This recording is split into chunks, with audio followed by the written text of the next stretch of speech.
Oh, what a day! What a lovely day!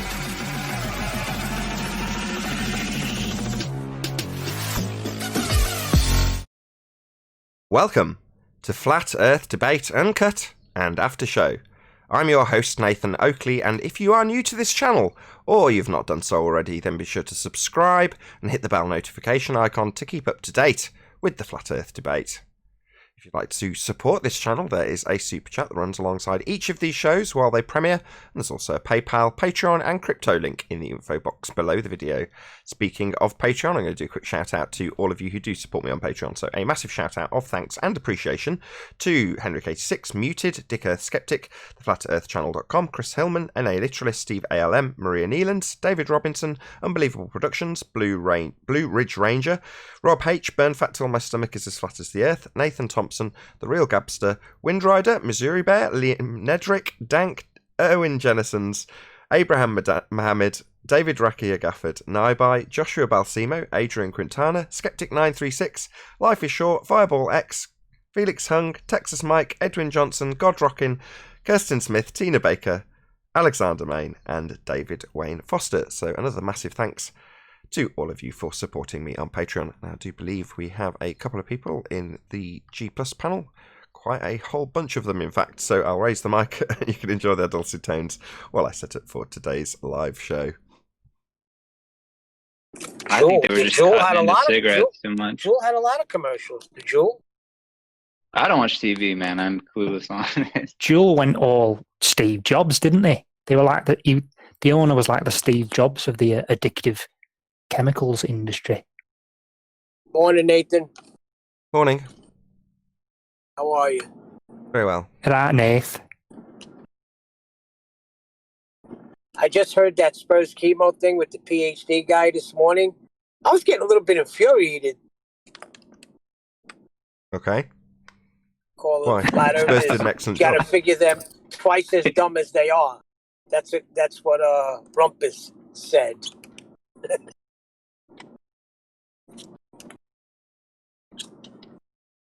I thought Nathan, Spurs would you handled care? themselves well. Nathan, would you care to share your offline opinion about chemo, or is that you just be reserved? Chemo is ace. He did a fantastic job with that. He's not bad, but Not bad. On the fly, People got he held a questions, PhD you to know. task with the scientific method. Exactly. What more do you want? a lot of people say he's not really flat Earth, and I think he's all right. You know, every time I've talked to him. Not really flat Earth. I'm just saying, man. You've heard these rumors. You probably heard it too. But they say that about everyone, to be fair. Spurs is a good guy, and yeah, his heart's I in the right agree. place. He's very, very adept with this argument. He knows what he's talking about, and the scientific methods held the guy to task. Yeah, they tried to red herring the crap out of him, ask him to define things that are not what he was asking about, which was specifically about independent and dependent variables for the presumed cause of his effect that he's going to claim he's got science for. And he got very angry because Spurs is exposing this guy as a pseudoscientist. And he doesn't like that. He wants to tell Spurs, like he's told people in the past, that he needs to respect his authority and listen to what he tells him. And Spurs is like, no, you need to prove this with scientific validity. What's your independent variable, mate? And that makes him very angry because he doesn't have that. He's a pseudoscience pretender clown muppet, like Thunderf00t. That was good Good on morning. Thunderf00t, by the way. I caught that this morning. Good job. What about that sonic movement that this guy's talking about? That's not an experiment. Drilling holes? Yeah, his independent variable was drilling holes and stuff. Well, you know, that's your presumed cause that he's going to vary and manipulate to cause a phenomena that doesn't exist. Spurs absolutely hammered that guy. If anybody's unaware of that or thinks differently, they're wrong. I haven't seen it. Who is he? Who did he debate? Some random PhD that Fight the Flat Earth dropped on him without any announcement, and then Spurs proceeded to hand him his ass. It was great. Yeah, and they all kissed his ass. They all kissed that freaking PhD's ass. That's what was burning me up. I thought Spurs was fine. The shit they were saying afterwards was pissing me off. What would you expect? Oh, I wouldn't worry about them poisoning the well after he's gone. But after he's really showed up the PhD for not having any scientific evidence, yeah, I'd be really worried about the ad homs after that. He did good with the Black Swan, too. Did good with that.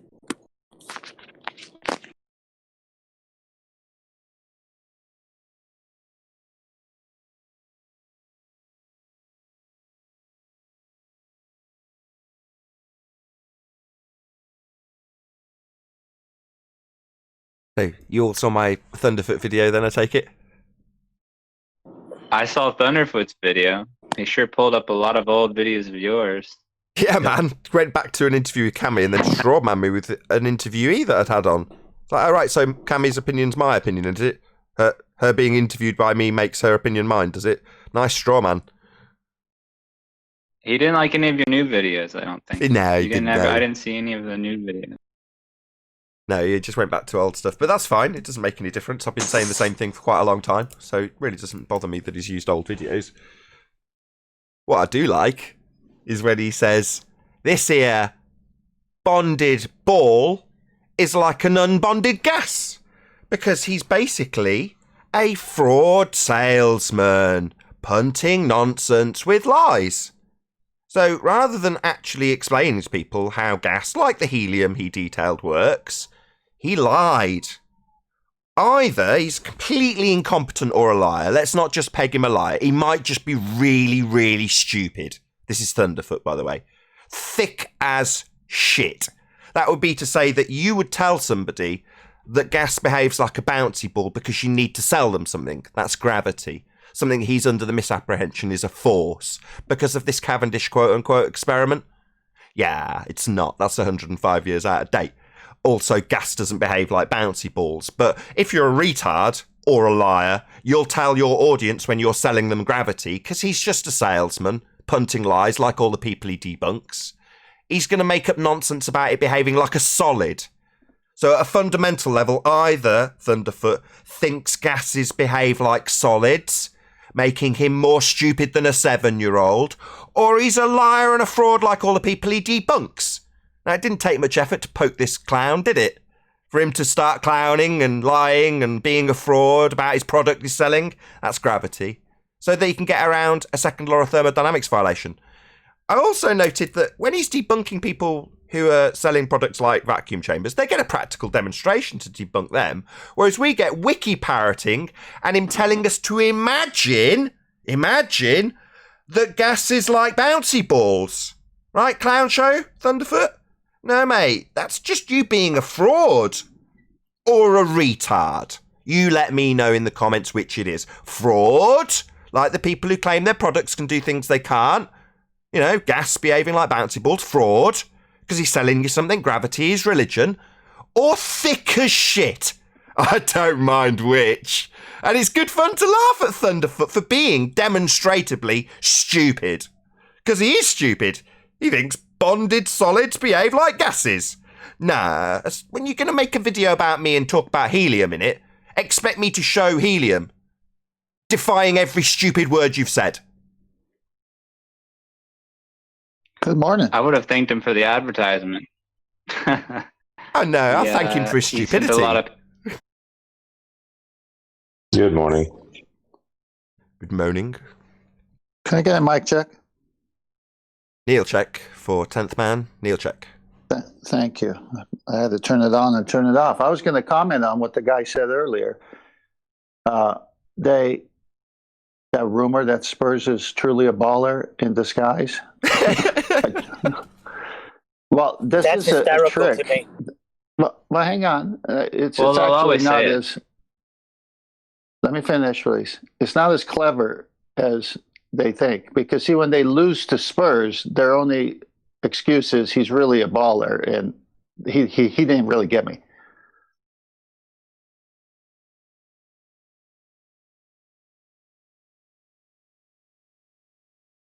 I said before you joined, actually, 10th, I'm not interested in their race car driver excuses after the fact.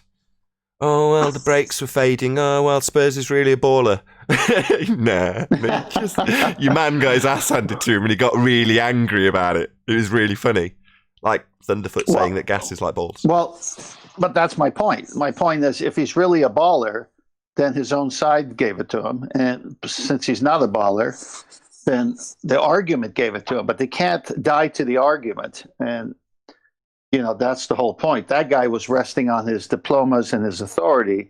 And Spurs said, well, here's a scientific method with no diploma and no authority. And it just kicked his butt all over the place. Yeah, people need to pay close attention to that. Spurs stuck to the scientific method and handed a PhD his ass. All he did was talk about something we all learned in 5th grade. That's all he did. And he handed the guy his ass. Because the guy's a muppet, a pretender clown, a pseudoscientist who demands that people respect what he says. He's not offering scientific validity, he's just telling you what's what. And when someone says, okay, Mr. Scientist, give me your science, he says, respect my authority! You've got no call to tell me I'm wrong, Mr. Flat Earther. No, he called him a new name, you buffoon. No, I learned that the scientific method was developed by Nathan and Sleeping Warrior. Yes, I quite liked the PhD crediting me with the scientific method. Yeah, another dick move on his part. No, it's just the scientific method, well established, having benefited humanity for quite a long period of time. Definitely not mine and Sleeping Warriors. We just know what it is. You don't. Well, there you go, challenging them again. There's your first mistake, I guess. They don't want to see that. That's why I don't think they debate. I don't think it's a challenge. I think it's exposing pseudoscientists when they don't stick to the science. I mean, isn't that what Nathan just did? QE's advice. Just get them to open their mouth. That's all you got to do.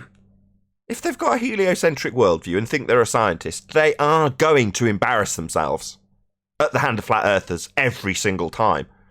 This PhD that Spurs handed his ass to, yeah, he was an embarrassment to the globe side. Demand that we respect what you say? No, we'll just laugh at you and your lack of science. Yeah, that's what we'll do. We'll laugh at you, angry little man. Respect my authority like Cartman. Interesting that every citation I went to find on the scientific method matched the description QE and you and us give it, but didn't match what this guy said.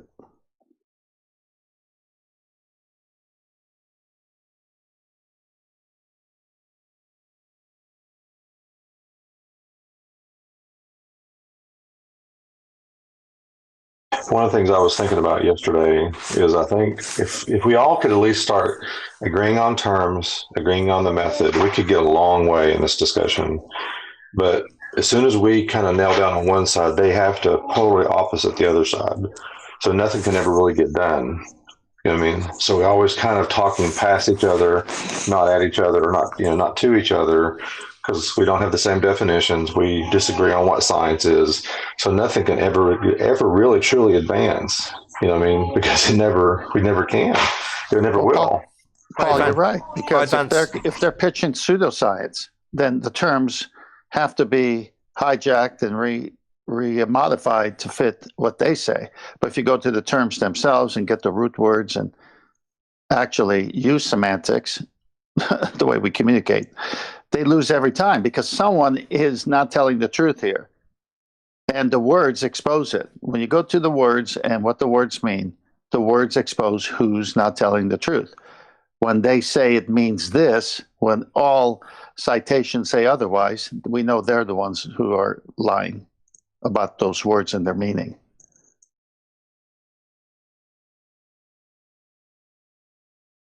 Yeah, like pseudoscience, very well defined.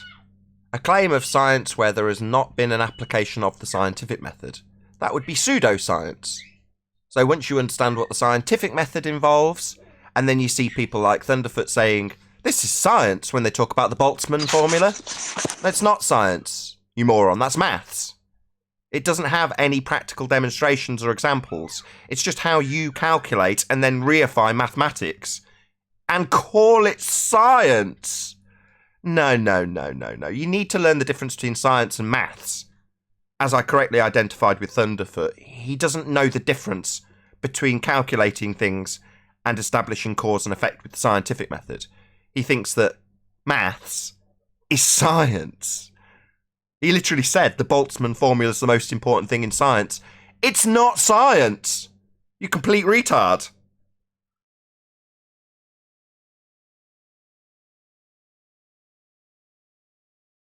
The best a formula can do, whatever that formula is describe, right?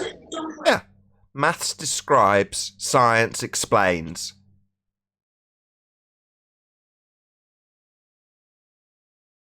Yeah, it's just fairly typical. I think maybe I should be less hard on Thunderf00t. You know, he's subject to the same brainwashing as everybody else, ultimately, isn't he?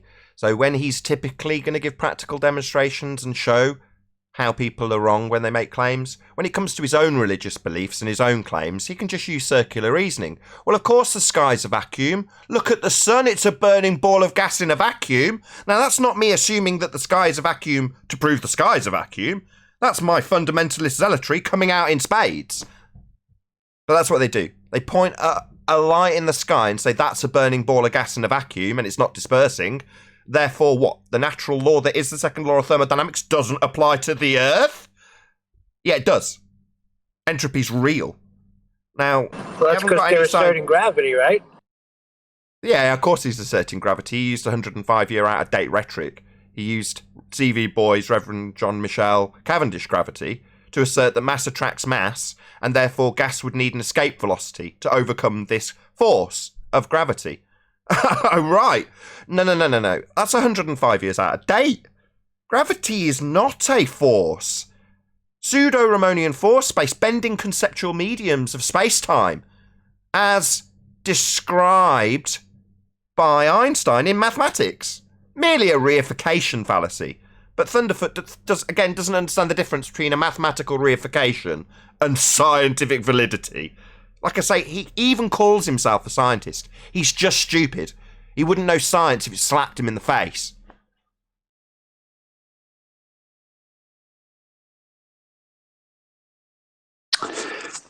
Well, a Beaker man would know it and admit it. Yeah, and a clown would claim the Boltzmann formula is science. Let's just maybe phrase it into a question for anybody who might be watching this after the fact and thinks, no. He's a scientist, man. If he says Boltzmann formula, he must be right. Yeah, we're going to need an independent variable, a dependent variable, and a viable hypothesis for this mathematical graph. That's what we're going to need for it to be scientifically valid, as he claimed, incorrectly. Why bother? Let's not leave it hanging out there. No, you're just a clown. You think maths is science, Thunderf00t. Your Boltzmann graph is just maths, abstractions, not physical. Oh, God, these people are thick. And you don't have to do much. You don't have to poke them very much. I didn't have to go scouring through his videos to find his nonsense. Just had to poke him a couple of times and trim it out from the live show. Next thing you know, he's telling us about how solids are gases to sell his religious belief. What a fraud. Well, let's use an example to help out. Biology. You're getting their attention. Am I not being heard? Yeah, we hear you. We hear you. Example. Biology is a science because you can determine how things work, how things operate, and a lot of times there's no mathematical formulas at all. Okay, chemistry is the same way. Now, chemistry is maybe a little different though, because you do use formulas to determine ratios and reactions, but you don't necessarily need a formula to describe what a reaction is doing or what's happening or how this chemical is reacting with that chemical. You just can see it, test it, and know it. Maybe use mathematics to describe it. So if math is science, why is there no mathematical formula in biology, but there is in chemistry? But there's also, at times, there's not mathematical formulas in chemistry. Do you understand why I'm drawing that analogy, what I'm doing? You get what I'm saying? I do understand. What you're saying is, why would you have mathematical formulas to calculate how much there is something happening? Well, calculating how much of something is maths. Perfectly acceptable to qualify how much something has happened. But explaining why it happened would be to establish the cause of an effect. That's science. Now, an establishment of an independent variable, that would be something you think causes the effect, yet to be varied or manipulated to cause the effect. Well, that doesn't require any qualification in mathematics. You've got a presumed cause which you're going to vary to see if it causes an effect. You don't need to qualify how much the effect happens. It's not relevant to whether or not your presumed cause caused it or not. Now, what we're talking about when I detail establishing independent variable, that would be presumed cause, dependent variable, that would be naturally occurring phenomena, and control variables, that which you will hold constant to not skew your test, that's science. And again, Thunderf00t thinks that because he's watched the sun a lot, or looked at Jupiter, that he's doing science. He literally called astronomy science. No. You want to give me an independent variable for any of the phenomena you observe? Have you varied and manipulated that which caused the effects you observed? No! At best, you can adhere to step 1. Observe natural phenomena, your little lights in the sky. But from there, you're going to make up a little story about them being gas giants in vacuums without any validity being offered, without any hypothesis being formulated, and without the most important bit of science. Not the Boltzmann formula, as you believe. Not the maths that isn't science. That's not the most important thing. The most important thing is experimentation, Thunderf00t. Let's just repeat that, because Thunderf00t's thick. He thinks a mathematical graph is the most important thing in a method used to establish cause. No, experimentation. That would be the actualization of hypotheses. Actualization of your assumption to see if it's actually true or not. Now that's science. Not maths, not the Boltzmann formula. You bloody mathematician posing fraudulently as a scientist. I'm going to need where he got his PhD, so I can let them know that to lie to an audience about his religious beliefs, he's told them gas behaves like solids. He needs to be stripped of his accreditation. He's a retard. Thunderf00t, we're going to need to know where you got your PhD and what it's in, because it's in something that you're claiming is science, and then you're going on to describe gas as a solid. What a moron. How thick have you got to be educated by flat earthers in what science is?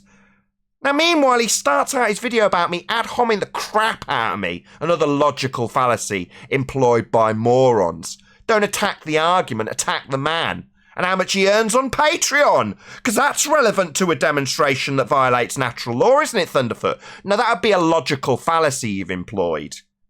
Yeah, look it up. Ad hominem attack. Not addressing the argument, addressing the man. He then goes on to qualify how smart he is, because of how much he's looked through a telescope at. Yeah, so you've observed a lot of phenomena. Almost sounds like science, Thunderf00t. You're going to need to establish cause with a hypothesis and systematic experimentation to validate your presumed cause. To actually call it science, though. And if you haven't got that, that makes what you talk about pseudoscience. Because you're claiming it's science and it isn't. That's defined also. Pseudo-scientist. That's what Thunderf00t is. Now, he doesn't know who he's messing with. He thinks we're thick because we're flat earthers. And he's been trained like a good little dog to automatically ridicule people who say the earth is flat, and then declare that gas behaves like solids.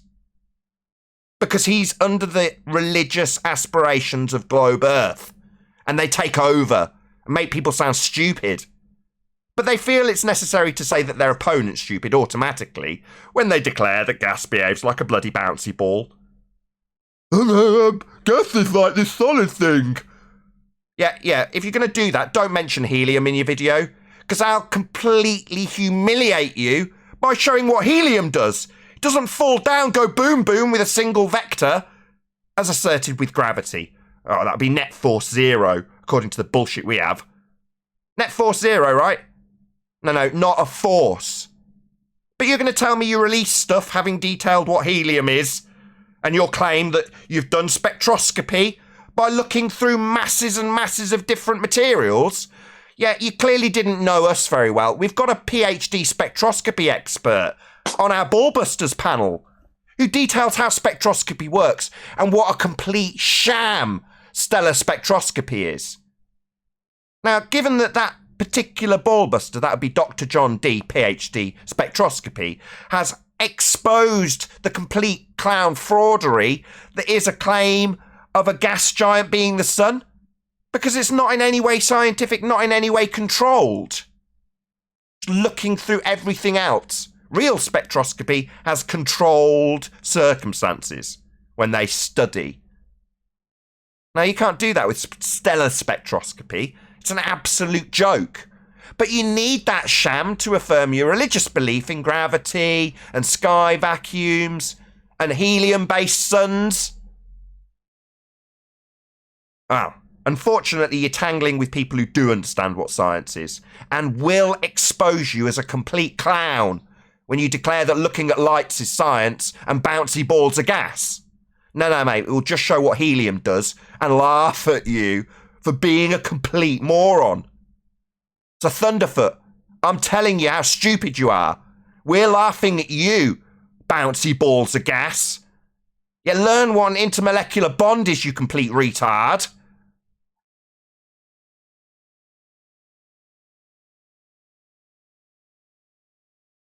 I think it's interesting. On Discord yesterday, Rumpus was talking about gas particles moving at 2,000 miles an hour. I'm going like, when you start equating balls of gas or gas molecules with any kind of other regular ball, tell me where I've seen 2,000 miles an hour regular balls moving anywhere in nature. Does anyone ever see that? I've never seen balls moving like a bouncy ball, baseball, other whatever they equate it to, moving at 2,000 miles an hour. Anybody ever seen that? No, gas doesn't behave like solids. They're totally different states.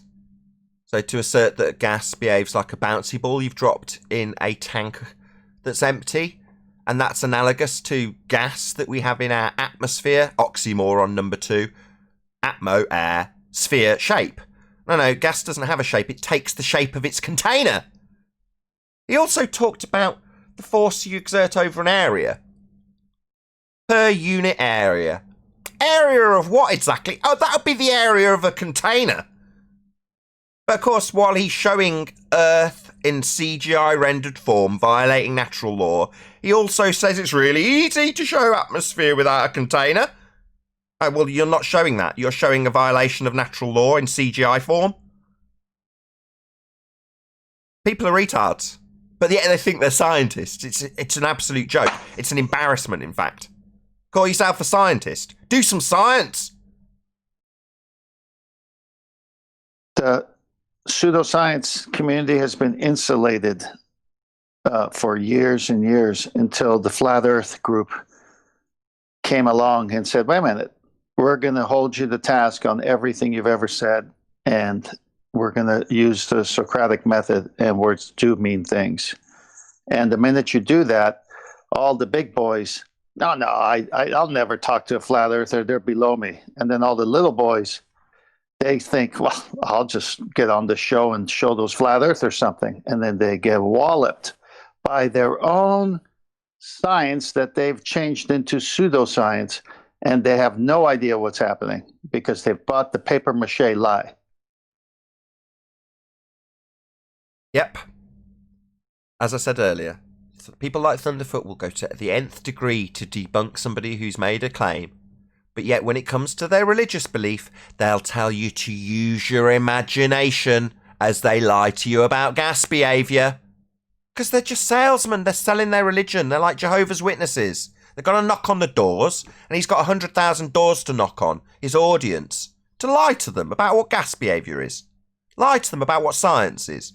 Just lie to them. I mean, I said this right at the start. Maybe it's not lies. Maybe it's total and utter incompetence. Who knows? It's the they. It's what we've talked about who they are. They is everyone perpetuating someone's initial first lie.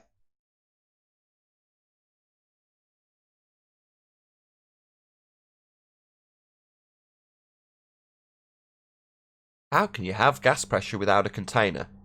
Well, look at that light over there. That right there that's gas pressure without a container, because I say so. And that proves that we can have gas pressure around a sphere Earth without containment in a 10 to the minus 17 Torr vacuum in violation of natural law. because I think that light in the sky is a violation of that natural law, and that proves it. That's not circular reasoning. It's not begging the question. How does he know that the sun is gas anyway? Oh, because he used. Oh, I'll tell you. He used stellar spectroscopy. Stellar spectroscopy told him it was helium. He wasn't looking through a vast amount of space according to his own rhetoric. No, he wasn't looking through that. It was all nice and controlled. He got the sun in a nice little chamber and isolated it to establish exactly what it was. That's what he did, to know that the sun is helium, a gas that expands in all directions, not just down, in accordance with gas law. But of course, he thinks that gas goes down, go boom boom, with 105-year out-of-date mass attracting mass, by way of an experiment that has no natural phenomena or independent variable, and the parameters within the quote-unquote experiment are mass, which is undefined. But there we go, that's what you get if you're a religious fundamentalist, religious sphere-believing zealot like Thunderf00t. You end up lying to people about what gas does, to punt your religion.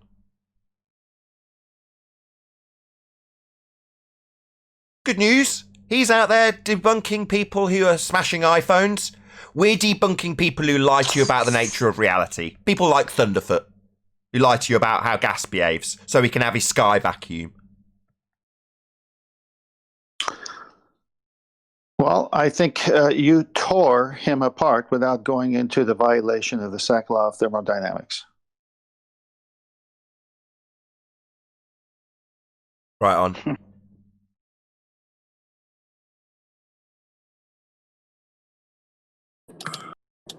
Yeah, I think you destroyed him. I'm going to keep highlighting it. Man with Please 100,000, almost 100,000 subscribers thinks he can laugh at me and then demonstrate his abject stupidity. Oh, I'll labour the point, all right. I'll labour just how thick Thunderf00t is for a prolonged period and have a good laugh at his expense while I'm doing it, and point out just how stupid he is with actual examples of how stupid he is. That's what I'll do. Not repeat my question, how do you have gas pressure without a container, and then point at the sky and claim that the lights in it are proving that? No, that's just retarded. Yeah, I just kept saying, oh, really? To everything you presented, I was like, oh, really? What do you call it when you're pointing at what you're trying to prove and saying that's proof? What do you call that? It's begging the question.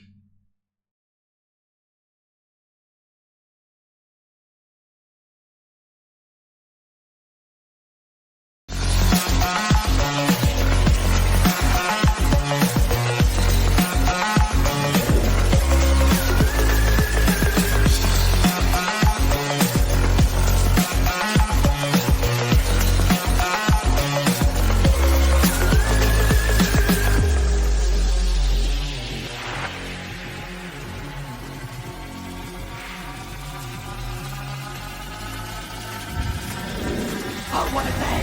What a lovely day!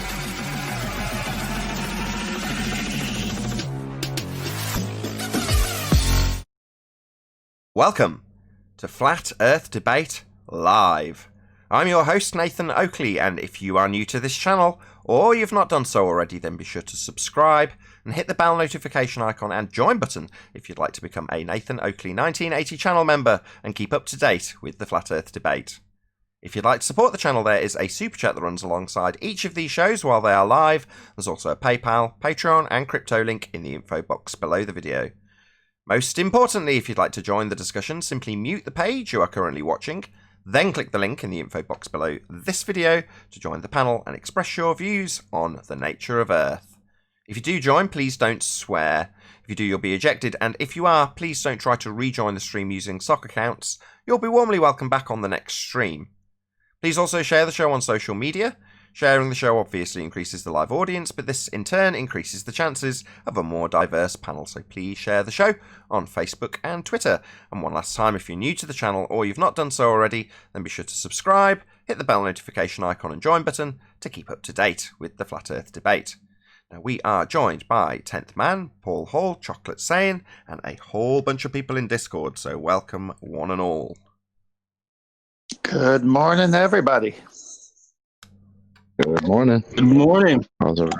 Hello. Hello, hello. And Armin as well. Hello, Armin. Oh, good afternoon. Good afternoon. Any signs of a physical, geometric sphere-edge horizon, formerly known as Earth curvature? Not from Mount No Rushmore. chance. Not from Mount Rushmore? Nope.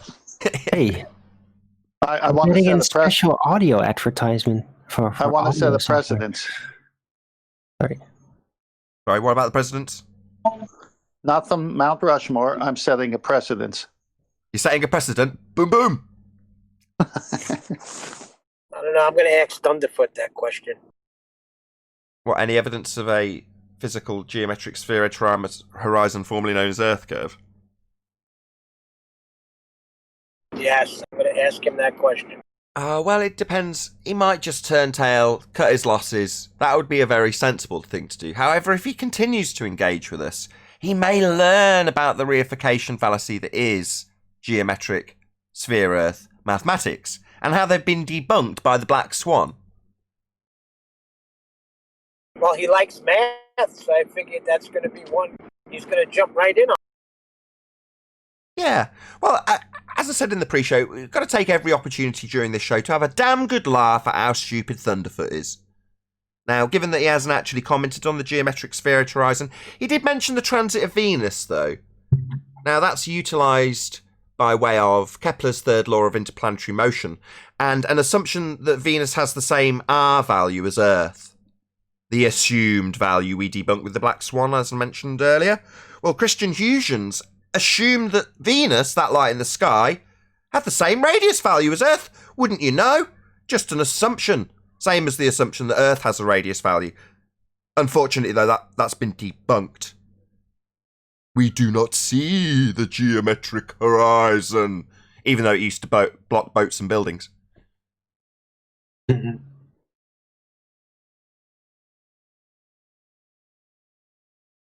Any evidence of axial rotation of the Earth-based variety?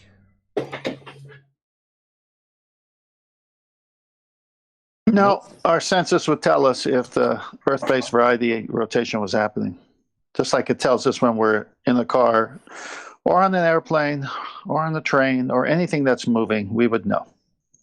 We'd also observe Coriolis effect. That would be to say True. that if you were watching an aeroplane from the ground, Coriolis effect, which is suggested Earth has because it's supposed to be spinning, would suggest that you would watch that plane seem to take a curved path because you're spinning underneath it as per Coriolis effect. Now, if you're observing a plane seem to take a curved path because you're spinning underneath the plane, then Earth is spinning underneath the plane, and that would shorten flight times when travelling west, and you'd be fighting against Earth turn when travelling east. Of course, no flight time has ever been affected ever by Earth turn, because Earth is not turning underneath planes. But that's the assertion, that we observe Coriolis drift because we are stood on a claim to be spinning Earth. Therefore, things that are not attached seem to drift, like aeroplanes, helicopters, drones, balloons. However, we don't observe anything ever drifting ever. You don't launch a drone and watch it drift away from you because Earth's spinning underneath it. That doesn't happen. Okay, The Nathan. Evo video, they use the what do you call it? The thing that Bob used. What was that called again? Oh, the fibre optic Shot. gyro. Yeah, exactly. If Earth turns underneath a fibre optic gyro at 15 degrees an hour, then it also turns underneath the aeroplane, so you can see the not actual deflection in the aeroplane. See, it seemed to curve, even though it's not. It's actually travelling straight, with Earth turning underneath it, and you observing it seemed to drift. Well, that would mean Earth's turning underneath it now, wouldn't it, Neil? At 15 degrees an hour? Yeah, of course. That's what they said. No evidence from Melbourne, says Leonard J. Thank you very Oh, much for the Nathan. super chat. Nathan, can I screw that up for you for a second? Screw what up? What if the Earth wasn't turning, but what if the space in which the Earth was the thing that's actually turning in relation to the space outside of it, so that the space would be turning with the Earth within and not the actual Earth, so that there would be no momentum issues? Well, Arwen, there's a hole in that question already. Oh, is there? Yeah, because you're saying the space next to the space. And so how is the atmosphere not escaping into that other space? And also, does this yield a Coriolis effect as it's claimed Earth does? Well, the stars would be the Coriolis effect then. Oh, right. Yeah, but So no you're 15-degree deviation in a gyroscope, no planes drifting because you're rotating it. So no Coriolis effect then. Well, because the Earth itself would not be rotating, but the space in which the Earth was would be in relation to the space outside of it.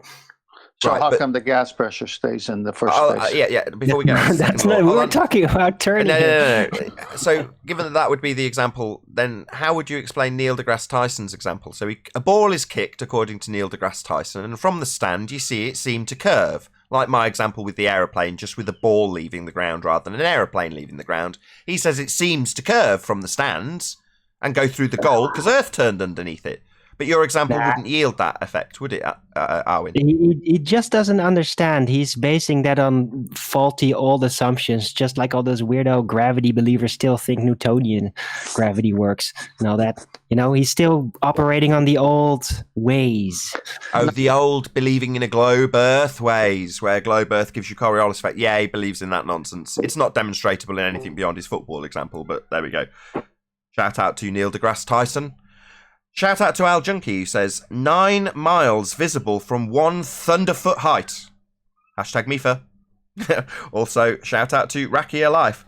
I have never seen or felt Earth spinning underneath me. How do I feel this? Thanks for the super chat, everyone. Any scientific So evidence? I play. Go on. Hold on, I got a question. I play a lot of sports, so every time I throw a baseball straight, shouldn't it be curving? From the stand, once If you I'm on a release the spinning ball, Earth. once you release the ball, it would be claimed that if you're watching that ball and you've thrown it perfectly straight, from the stands it looks like it's going to take a small curved trajectory. It doesn't really curve, it just looks like it from the stands, because from the stands you're turning underneath the ball in a different reference frame, with the ball not attached, travelling straight but seeming to curve, because you're claimed to rotate underneath it. That never happened. Neil, that was a very by bad that- example. Hey, By Chocolate. that logic, you would never have to throw a curveball because every ball you throw straight That's would what I end was up thinking. apparently curving. Except if you That's what I was throw it thinking. from the other direction, though. Then you have to throw a double.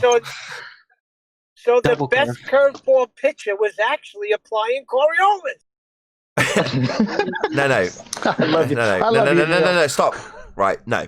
The ball and what it does is kind of irrelevant. It's what you observe of the ball that is Coriolis. So watching the ball seem to curve because you've thrown it off a roundabout, for example. So you're spinning on a roundabout, you're holding a ball and you throw it. And you go, oh, look at that. It looks like it's curving away from me. Well, it's not. It's you spinning underneath. And the same is said to be happening on Earth. Because they claim it spins. So you look up at the plane, it's not attached to Earth. And you go, oh, look at that, it looks like it's curving. And the guy next to you says, it's not really curving. That's just an apparent deflection. That's Coriolis effect. The reason we observe the aeroplane seem to curve is because the Earth's turning underneath the plane. And that would shorten flight times when travelling west. Because if Earth's turning underneath the plane, Earth's turning underneath the plane for us to see Coriolis effect. And not actual deflection because Earth's turning underneath it, according to the claim of a spinning ball Earth. Obviously, no flight times are ever reduced travelling west. The ground doesn't come towards you if you fly. If you hover in a helicopter, a continent doesn't just make its way to you while you hover. It's preposterous. There are no examples of Earth turning underneath anything ever, beyond these nonsense assertions like Neil deGrasse Tyson makes with a ball that's in the air for a split second. Nathan, may I put a caveat here? They want us to admit, like they say, that we see a Coriolis effect. But when we ask for a physical geometric horizon, they say they can't see that one, though.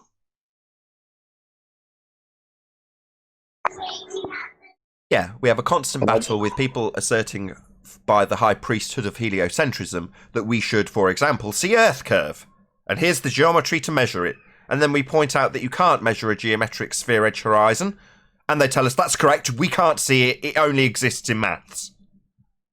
And that's justified by them. Like it's reasonable to say, no, we can't see Earth curve. It only exists in maths, but it's perfectly acceptable to reify that geometry that's hijacked perspective and put it in Muppet vision, otherwise known as orthographic view, and use whole numbers for the feet and inches or meters value of something you're looking at, which won't change with distance, won't change angular size. Therefore, if something disappears from bottom up, they'll ask you how many feet and inches have gone, a size that doesn't change with distance, so that they can take the effect of perspective, that'll be angular size relationships, and call it Earth curve. Even though you can't see a geometric horizon, we can't see it, we can't measure it, and yet Al-Biruni's claimed to have measured it now, isn't he?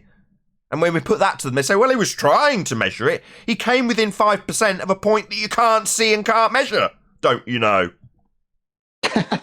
Al-Biruni's failure. I just realized something, guys. I played baseball all those years, and really every time I seemed like that ball was deviating, it was actually what I was not hitting was a fastball. So, I don't know if you got my pun, but it's deviating, truly deviating. Oh, wait. I'll dismiss myself now. It would have been great if Neil hadn't made that joke 4 minutes ago. I was trying to get in. I was trying to get in to do this. Oh my god. Well, that sucks if you're the hitter, right? And you're the hitter that's standing on the non-inertial reference frame, and now you got a ball coming at you, appearing to deviate, and now you got to hit it. There's a way to rephrase this, right? It's only if home plate is facing north to south. You couldn't throw a fastball if Earth was rotating underneath. That's the bottom line. So you couldn't throw it straight, because no matter what you did, the ground turns underneath it, according to their rhetoric, giving you Coriolis deflection from the stands watching the ball. Well, that means you can't throw it straight. It will always deflect from your vantage point watching it whilst attached to the ground. You can't throw a straight ball. Tested. I want a very, very large stadium-sized platform with football players on it, and that whole stadium rotating, and let's see what happens. Well, actually, if it's east to west, it would be a ball would be sinking. It would have to remember. I think that's what they said. The bullet will tend to want to drop on if you go in one direction. If it's going to the other direction, want to rise. So if it's east to west, it would be rising or sinking. Well, there's your sinker ball. There you go. Exactly. Quick couple of shout outs. So shout out to Unitox Femu. He says, excuse me, what people believed between Biruni year 1000 and Galileo year 1500. Then Columbus took all Al-Biruni's books and studies and went to the adventure. Well, thank you very much for the super chat, Unitox Femu. Also, Al Junkie again, thank you very much for the super chat. A swerving ball proves Coriolis. Hashtag swerve ball. Swervature, sorry. Thank you for the super chat. Swervature. Swervature. That's good.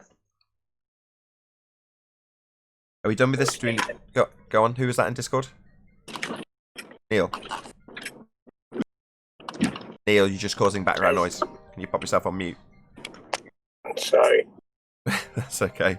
Right, let's move on. Any evidence that you can have gas pressure without the necessary antecedent of a container for the gas to press upon? Gravity barrier. Gravity barrier. What now? Well, what did Thunderfoot say? What did Thunderfoot say about gas pressure? Oh, Wait, this guy really calls himself Thunderfoot? Yeah. Okay. Shocking. So Thunderfoot decided to just we haven't quite made up our mind yet, either he's completely incompetent or a fraud globe salesman. We haven't quite decided yet. But ultimately, he decided to describe gas as behaving like bouncy balls, which are solid, even after detailing what helium was and how we'd named it, based on, according to him, stellar spectroscopy, debunked by PhD spectroscopy expert. That would be our very own John, Dr. John D. So did he use the mostly down argument? Say again, sorry. Mostly down. Did he use the mostly down argument? Yeah. Well, no. He doesn't understand that gases have intermolecular bonds, and thought that he could equivocate them with a solid. That would be a bouncy ball to get it to behave in the way he wants, so you can have gas here. Right. It Rakia just Life reminds says, me of the time of Rumpus when he did that. just 1 second. So Rakia Life says, "Why did you deviate from my last super chat? Was it that bad of a turn of events?" No, I just couldn't read it. It was off the screen. I've adjusted my I've adjusted my screen sizes so I can read your chats properly now. Sorry, I didn't mean to misread it. It just fell off the screen. Thank you for the super chat, Rakia Life. Really appreciate the paying me for a correction. Moving on. Do we have any evidence of gas pressure without a container beyond utilising the idea that a gas behaves like a solid, as Thunderf00t did? Gravity barrier. Gravity barrier. Gravity's not a force. You can think of it as a force, but that would be I the know. definition. People say that the gas itself is holding itself nowadays. I know. But in this case, the gravity would be the effect of something else that is still keeping the gas inside. Gas pressure is the force over an area. Mm-hmm. Well, you're going to need an area. All right, it's basically saying, okay, there is some kind of energy field or whatever, and I'm just saying it's gravity. I see. You're just making shit up. That's what they do. Yeah, they do. But they also just talk complete nonsense, as I keep pointing out. You know, if you can't have gas behaving in a manner that would be conducive with a ball earth in a vacuum, just describe it as behaving like a solid. Because you've got to punt your religion, right? But that's a step too far for me. Well, it's just downright stupid. It's just downright idiotic. You know, the people who would say such nonsense, people like Thunderf00t, are just complete clowns. Just idiots. You know, gas is unbonded, solids are bonded. They're fundamentally different. You were taught this very early on in your schooling. But, you know, these kind of people who would use a false analogy and describe gases as being like solids, they also call themselves scientists.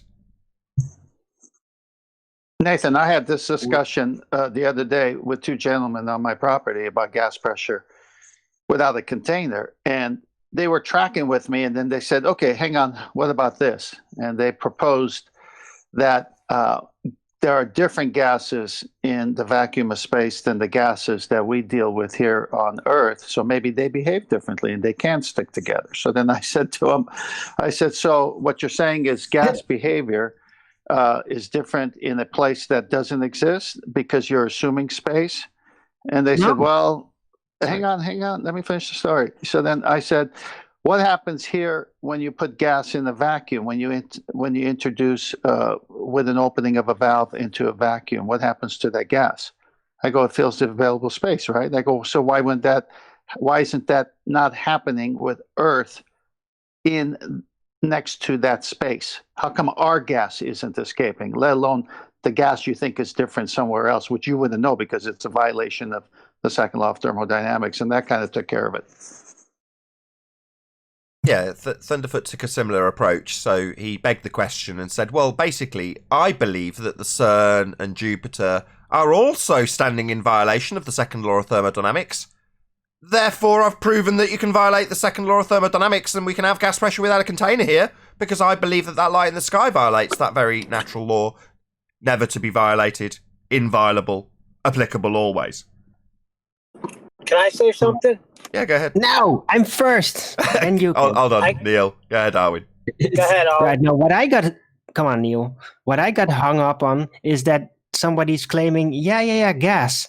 Now, maybe the gas works differently in another region. So he was basically saying, so the gas basically isn't gas anymore then.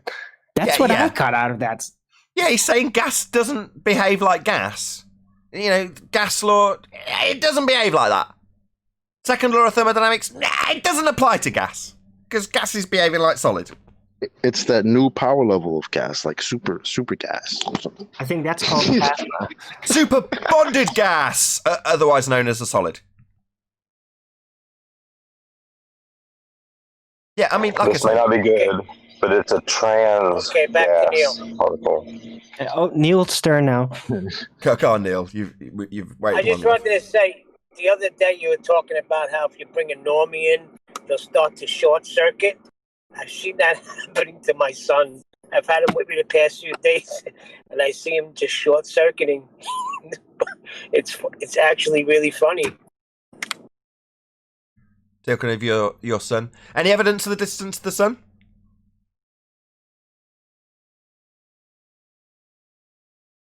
That's actually what he asked me yesterday. I never hear them defend this. Out of all the arguments, this is the one they don't want to touch. I don't know what it is about it. None of them have the math. They don't have anything for this. Oh, they do. Kepler's third law of Well, I never hear them debate it. Kepler's third law of interplanetary motion. Now, in order to apply that, you need a scalar. You need to know how big one of the lights in the sky is. Well, they use Venus. For the transit of Venus. That's what they're going to utilise in this example. And what they're going to do to attain this mathematics is assume that Venus has the same radius as Earth. And Earth's radius, which has been debunked by the Black Swan, is also assumed. So we've got Earth assumed to be a sphere with an assumed radius value, and then Christian Huygens assuming that Venus is the exact same size as the presupposition that Earth is a sphere. So the twinkly light called Venus is assumed to be the same size as Earth. That's why it's called Earth's twin.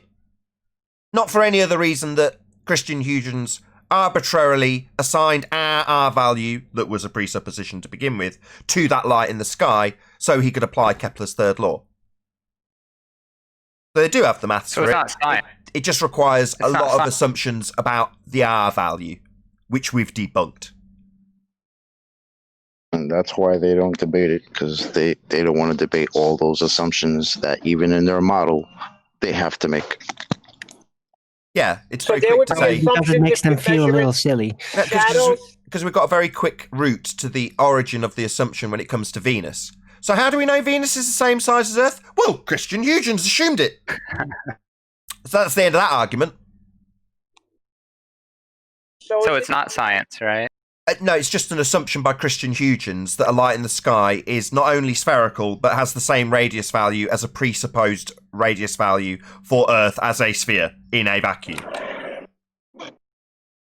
Hey Nathan, So has what about anybody shadows? ever in Somebody NASA? asked me Sorry, about- I give up. has One at a anybody in time. NASA ever then proceeded to say, "Yeah, we actually proved that Venus is the same size with our satellite photos, comparing it to Earth's satellite I could photos"? kiss you. That's Did excellent, anybody ever Owen. say Why, that? why would they? Why would Hold on, they need to? chocolate. The Hold on, chocolate. Yeah, yeah. They could Excellent. have. I could kiss you, Owen. Brilliant.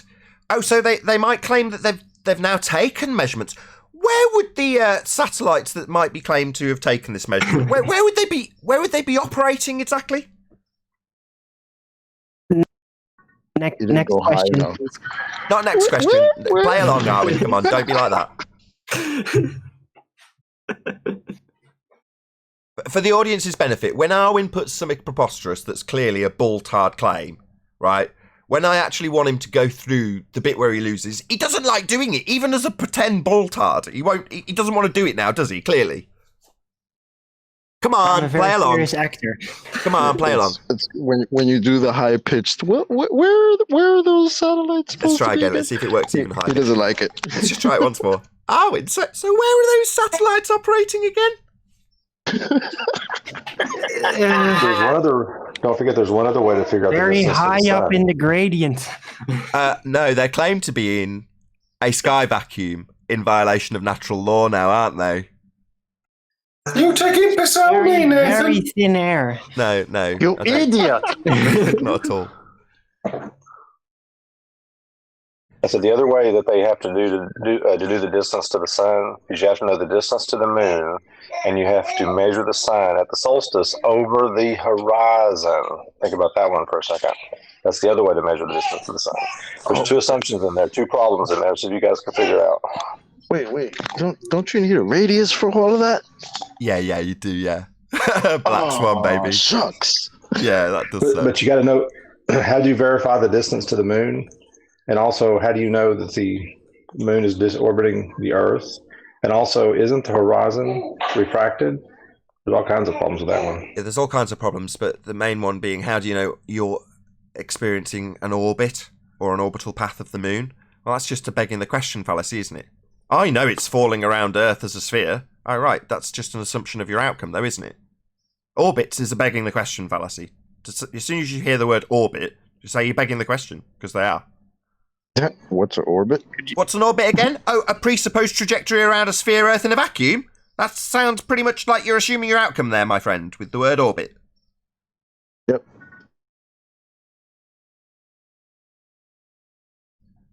Moving on. Any evidence of a self-perpetuating molten iron core at the centre of a presupposed spherical Earth? Kiwi Forever. Did you want to... Was it Kiwi Forever? Can't read, it's too small. Kiwi Farmer.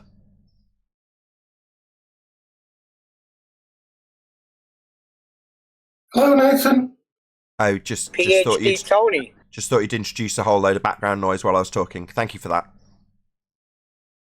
Any single viable hypothesis from any of the fields of astronomy, cosmology, or astrophysics?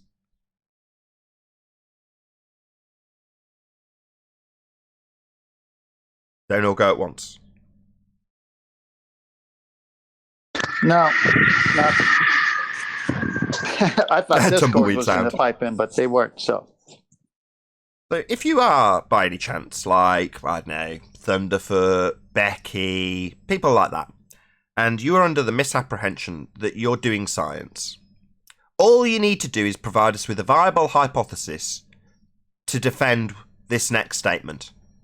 Astrophysics, pseudoscience. Astronomy, pseudoscience. Cosmology, pseudoscience. Now, the only way you can disprove that is by giving us a viable hypothesis. That's it. That's all you got to do.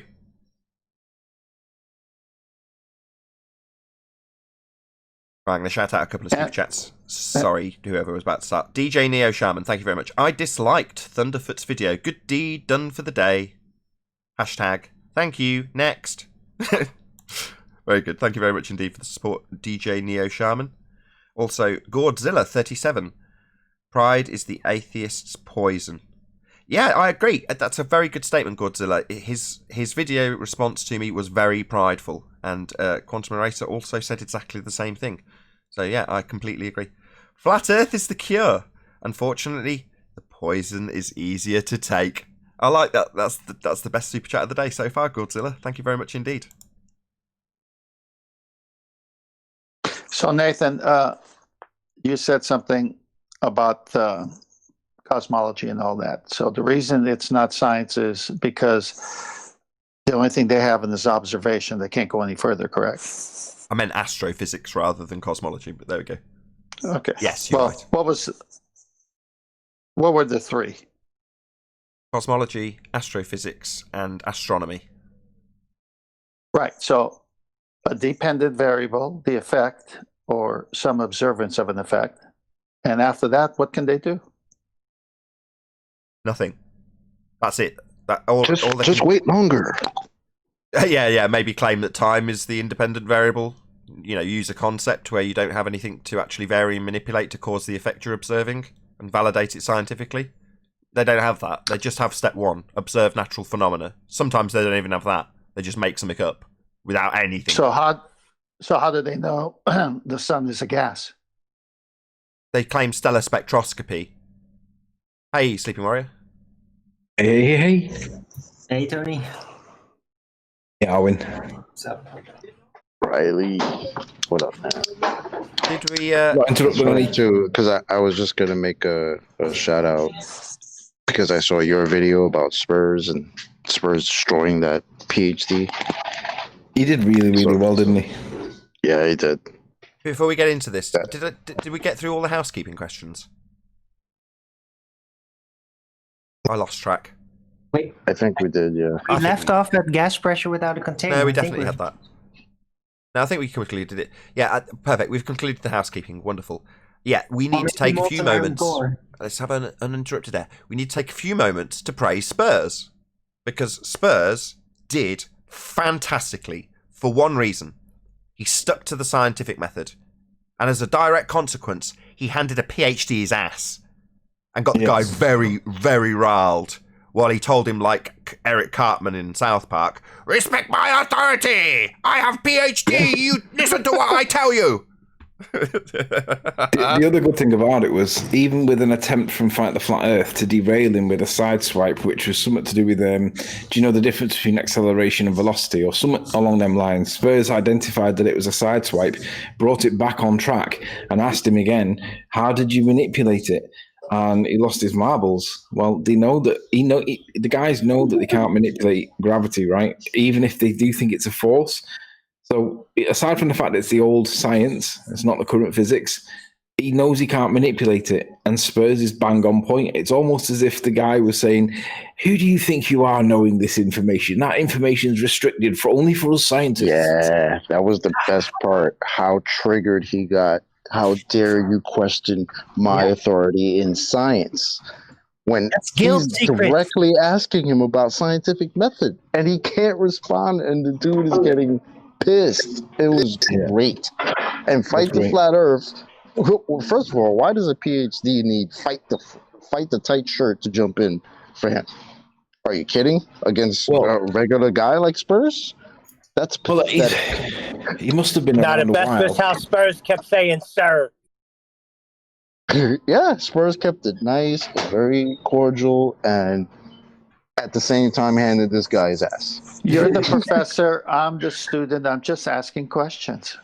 I think that's defined as having an ass on a silver plate. Hold on. So what do we want to add something from Discord? Didn't see you flashed. I just said, "Sir." He just kept saying, "Sir." Sort of like mocking him to me. Yeah, Spurs has got that kind of tone, but I don't think he was actually saying it to mock him. I think he was actually genuinely being respectful. Yeah, I agree. Yeah, he just wanted to know. I just want to know what you manipulated, sir. I'm just asking questions. I'm just a student. I'm just asking No, you to I give think us... Chemo is definitely trying to get under his skin a bit. Yeah, because I think definitely. He doesn't like the He didn't false have sense to of try. authority. That's the guy doesn't beautiful even know part. what He he's didn't saying. have to try. Just asking us a quote-unquote scientist about his scientific method pissed him off. Yeah. He hasn't got any. Beautiful. That's why. He hasn't got any. I tell you what's been an unexpected side event. I think it seems to be directly linked, and I'm not sure that it is, but it seems to be. But Fight the Flat Earth wanted me to go onto his show today, and I said I'm not going on your show because basically I don't agree with all the money that's going around at the minute. People are doing weird things, and it seems to be all stemming from money, and I'm not going to encourage it. I don't agree with your demeanor. I don't agree with the way you belittle people. Blah blah blah. He called me a hypocrite. I called him an idiot, and that was kind of it. But I said, I'll go on your show if you don't monetize the video, leave it as demonetized, and then there's no financial reason for you to do anything other than talk science. And he agreed. So tonight at 9 p.m. British summertime, I'll be broadcasting my side, he'll be broadcasting his side. But Fight the Flat Earth's going to be trying to argue that gravity is something. Now, I'm not quite sure what he's going to be arguing. He wouldn't give me his advanced disclosure. But it's going to be interesting because there's been a bit of a background to this. About 12 months ago, we had a back and forth, and Fight the Flat Earth lost. And in that losing period, it caused him to go and get a PhD current physicist called George Musa, because I was saying that gravity is not a force. And he went and got George Musa. And in contrast to the PhD that Spurs came up against last night, George Musa was extremely professional, extremely polite, and disagreed with Craig by saying that gravity is not a force, but you can think of it as a force. He also said some other phrase, which I'm sure Chocolate will be able to recite verbatim perfectly. But the point was that he was extremely polite. Now, when he didn't agree with Craig, Craig thinks that he actually agreed with him. Craig doesn't realize the guy was being professional and disagreeing with him properly. Craig thinks that gravity is a force and has continued telling people to this day that gravity is a force. But I heard the Spurs conversation with Fight the Flat Earth recently, and he now seems to be conflating the Einsteinian model of gravitation with the Newtonian model of gravitation. He seems to be saying that they're the same thing.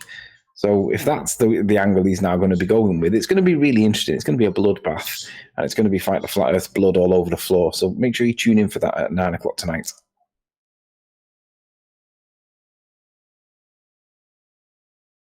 We can? Fight We the Flat do. Earth is the We only. must. He's the only streamer I know of that doesn't use Discord.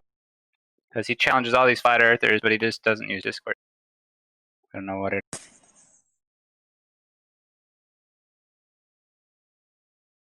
So, Chocolate, what's not on the really is level? Yeah, come on, Chocolate. You missed your calling. We can, we do, we must consider Newtonian gravity as a force. Doesn't mean it really is one, but we don't necessarily have to work at the really is level. George Mooser, 2019. Now, obviously, this was on the back of a Sleeping Warrior week where he spent I didn't watch any of them, if I'm honest, but he spent the week ridiculing me. I don't know how he got a week's worth of content out of that. He did well for the whole week, but nonetheless, he's obviously butthurt because his favourite topic, gravity, isn't what he thinks it is, and he doesn't accept that everybody else in current physics doesn't agree with him. So obviously, tonight we're going to be having a conversation, and I'm curious as to which way he's going to take this because, well, gravity's quite kind of important on their model. Without it, like, none of it works. So I don't know. It's going to be interesting to see which way he takes it.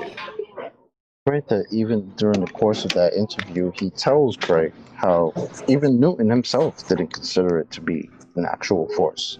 No, a literal force. No, he used the word literal.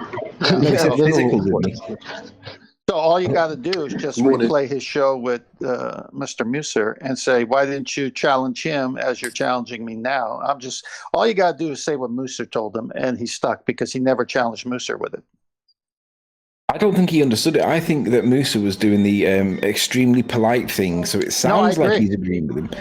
But Craig didn't listen to what was actually being said, and he I think he still thinks to this day. Well, I know he still thinks to this day that Musser agrees with him, and all of current science agrees with him. But the guy's delusional. I don't know how he can think that when literally there is nobody out there in current physics that thinks gravity is a force. No, I agree, Tony. You're absolutely right. All I'm saying is, as a strategy, if all you did was watch that old show and say everything Musser said, he can't say anything to you because he didn't say anything to Musser. Oh. But what did Musser actually tell him? He told him that gravity's not a force. But then he told him that if he chose to reify said mathematics, he could, if he wanted to. You can think of it as a force. Well, that's telling him you can reify this mathematics if you want to. But he also said that Newton didn't himself believe it was a literal force. So now Musser knows what Newton meant by it. Yeah, good morning. Sorry for that interruption. No matter what you think gravity may or may not be, the more you talk about it, the more people think it exists, the more it reifies it into existence. Like talking about Rudolph the Red-Nosed Reindeer's diet for his Christmas Eve. The more you talk about it, and if you start arguing about what his diet is, and then you argue why it's nutritionally wrong that he gets the food that's claimed and all this nonsense, you're still reifying the concept of gravitation in the same way that you're reifying Rudolph's pre-Christmas Eve antics. No, it doesn't make it true. Just That's 1 sec. the overall position. Gotcha, good. Did you want to add something? Yeah, I just wanted to know, how can I find that video between Spurs and that PhD? Well, the annotated version's on my channel. It's one of my most recent updates. Alternatively, you can go to Fight the Flat Earth. I think it's his most recent one. There's 2. Go to Spurser's channel. He's got it up nicer. He's just got the part that's between him and that guy. Oh, hold on. From the chat, Brian's Logic's just told me that he actually took part in that show. Now, I didn't know that because I only watched the bit with Spurs. I'm really sorry, Brian's Logic. Feel free to join, though, and just fill us in on the details if there's something relevant because I didn't see that bit. I'm really sorry. Also, hello, Quantum Eraser. Good morning to you. Good morning. Good to have you. Hey, John. Hey, John, I might be wrong in saying this, but I think Fight the Flat Earth's position is that you can conflate between Einsteinian and Newtonian gravitation freely because they have the same effect. Anything that you might want to suggest, if that's his position? Frontal lobotomy. Let's remove the brain through the neck cavity and out the arse. That would be a much more interesting way of doing it. Or highlight the differences between the two. For example, Newtonian gravity is a force, and Einsteinian gravity is not a force. You could just highlight that. Just ask them to scientifically validate either if you want to have some fun. Yeah, because he says he's got scientific experiments that validate Einsteinian gravitation, and I'm like, oh, really? I'll have to brush up on my scientific method there, Fight the Flat Earth. I've not heard a baller say the word experiment for a while. Let's see what you got, buddy. Oh, excellent. So the first question you need to ask is, what was the observed phenomena? Yeah. Lights going past in the sky, I guess, maybe, or... Maybe light in a LIGO machine or something like that. Who knows? What they think is natural is often something man-made. God knows. But 9 o'clock British summertime on my channel. It's going to be interesting because there's been a bit... Obviously, it was 12 months ago or whatever it was now. And I'm looking forward to catching up with Craig because, well, he doesn't like being told that his favourite topic doesn't exist. On that very subject... Also, be here or be sphere on the Quantum Eraser YouTube channel. So that's 1 p.m. Central Standard, 7 p.m. UK time tonight. And we will be discussing precisely that. The difference between something that can be validated with science, that would be a naturally occurring phenomena, versus the synthetic, aka man-made. So be here or be sphere, that's Quantum Eraser YouTube channel, 7 p.m. UK time, 1 p.m. Central Standard. Thank you. You're very welcome, very well. Quantum Eraser. Very welcome indeed. Did you see that you made it onto a almost million subscribed channel today? No. Yeah, so you feature in the Thunderf00t video. Really? You do.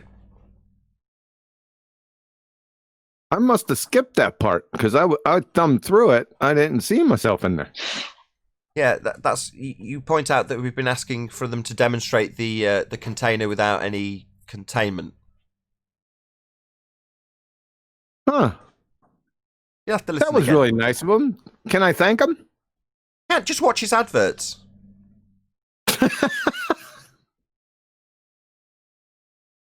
Oh boy. Okay. Any other comments on the Thunderf00t video? From me? Yeah. Why not? He's Thunderf00t. Take your average baller here, and then have them sniff a boatload of glue, and that's what you get with Thunderf00t. That boy is friggin' moron. Fur. He's not even your average baller here. I don't even know what he is. I was shocked by the level of his argumentation. It's ridiculous. Yeah. It's like 2015 really? stuff. He's that bad? I gotta watch. He's worse. I gotta go see this guy now. What did you think about his statement that the Boltzmann formula was the most important thing in science? The bolt. I must have skipped over that part. What was that in? I was dumbfounded with the Helios reference. We'll get back to yours, but where was he going with this Helios thing?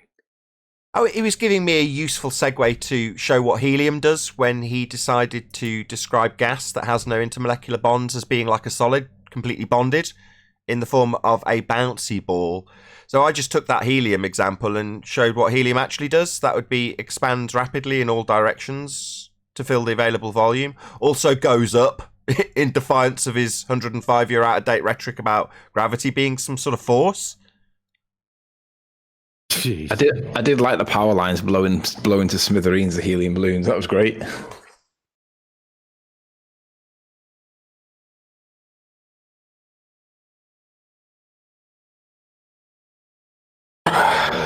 Did you see? Excuse me. Did you see Jose turn up on the show last night, Nathan? It seems to have been triggered by when I said that ballers can't go onto Nathan's because they die very quickly when they do, and Jose joined to say I can't go on Nathan's because I'm blocked, which obviously then says like, well, why was that, Jose? Because I just went on to do this and that, basically because he was being an idiot. I can't remember the exact reason, but Jose got blocked for being an idiot. And he joined to say that he can't go onto Nathan's because... I know why. I know why. Because I blocked him. You want to know why? Because he surreptitiously taped on Betty's server without telling the people in the server that he was taping, you slime ball. That's why. And then it's worse than that. He actually, when asked, declared that he was not recording, so he also lied about it. Just for the audience's benefit, I have no control over the server. So it's not my server. I'm very graciously given the use of the Flat Earth Science versus Pseudoscience Discord server, which is Betty's server. And she very kindly lets me use it. I have no experience with Discord. I don't know how to use it, and it's completely managed for me. Now, Quantum Eraser, as much as he probably doesn't like me pointing this out, it's not his server either. But then again, he's got a very good relationship with Betty, so therefore he can ban people on occasion, having checked with the boss, which is Betty. Right to hand. Why are you banned, you slime bag yourself? Well, you insulted a certain woman. That's why. And you know why. Right? If you were here, I'd reach down your throat and rip your fucking lungs out. You got that done. No swearing, please. Don't even mention his name. Don't mention his name. Clown. Sorry, don't mention Right the Hand's name. Why would you say that? Yeah. Because he's a troll, isn't he? And he just likes his name being mentioned. That's why he does it. So just don't mention his name. I see. Oh, fair enough. I don't care. Like I say, I wouldn't have him banned. I wouldn't have probably anybody banned if it was my server. It'd be like the chat, the total pits. But Betty knows better than I do. So there we go. He's a real sewer rat. Of course, they all are. Most are retarded sewer rats, but everyone knows this. I'm not telling anyone anything they don't know. Yeah, often we're dealing with liars, like overt liars. Like we'll actually ask them directly. For example, with Jose, are you recording this, Jose? Only so you can go away and say, ha, I caught you out with blah blah blah. No, I'm not recording actually. Total lie. Just dealing with scum, liars.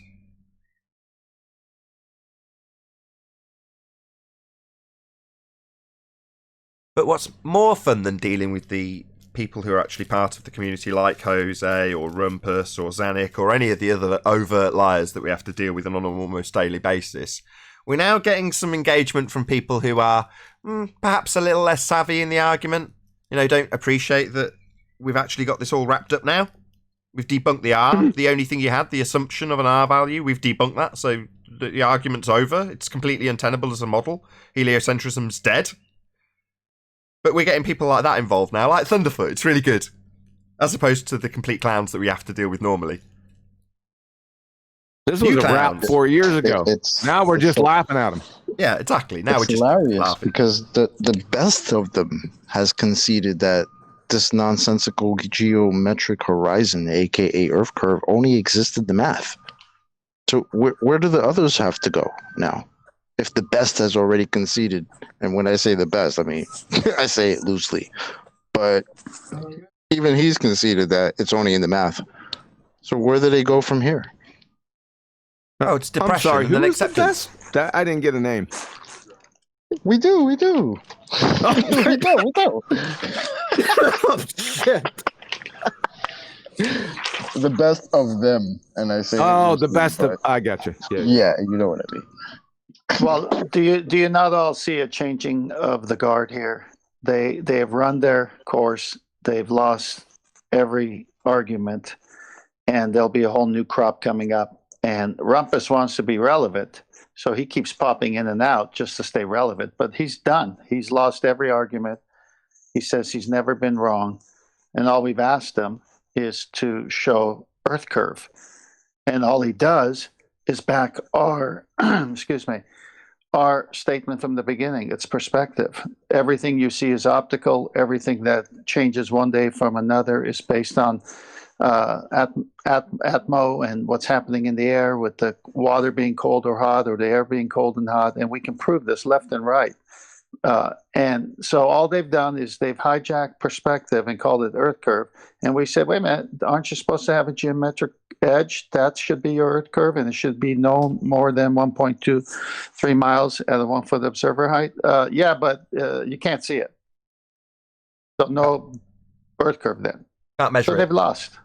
Can't measure it, can't see it, only exists in maths. But should you try and measure it like Al-Biruni did, you can get within 5% of a position that can't be measured, cannot be seen, and only exists in maths, don't you know?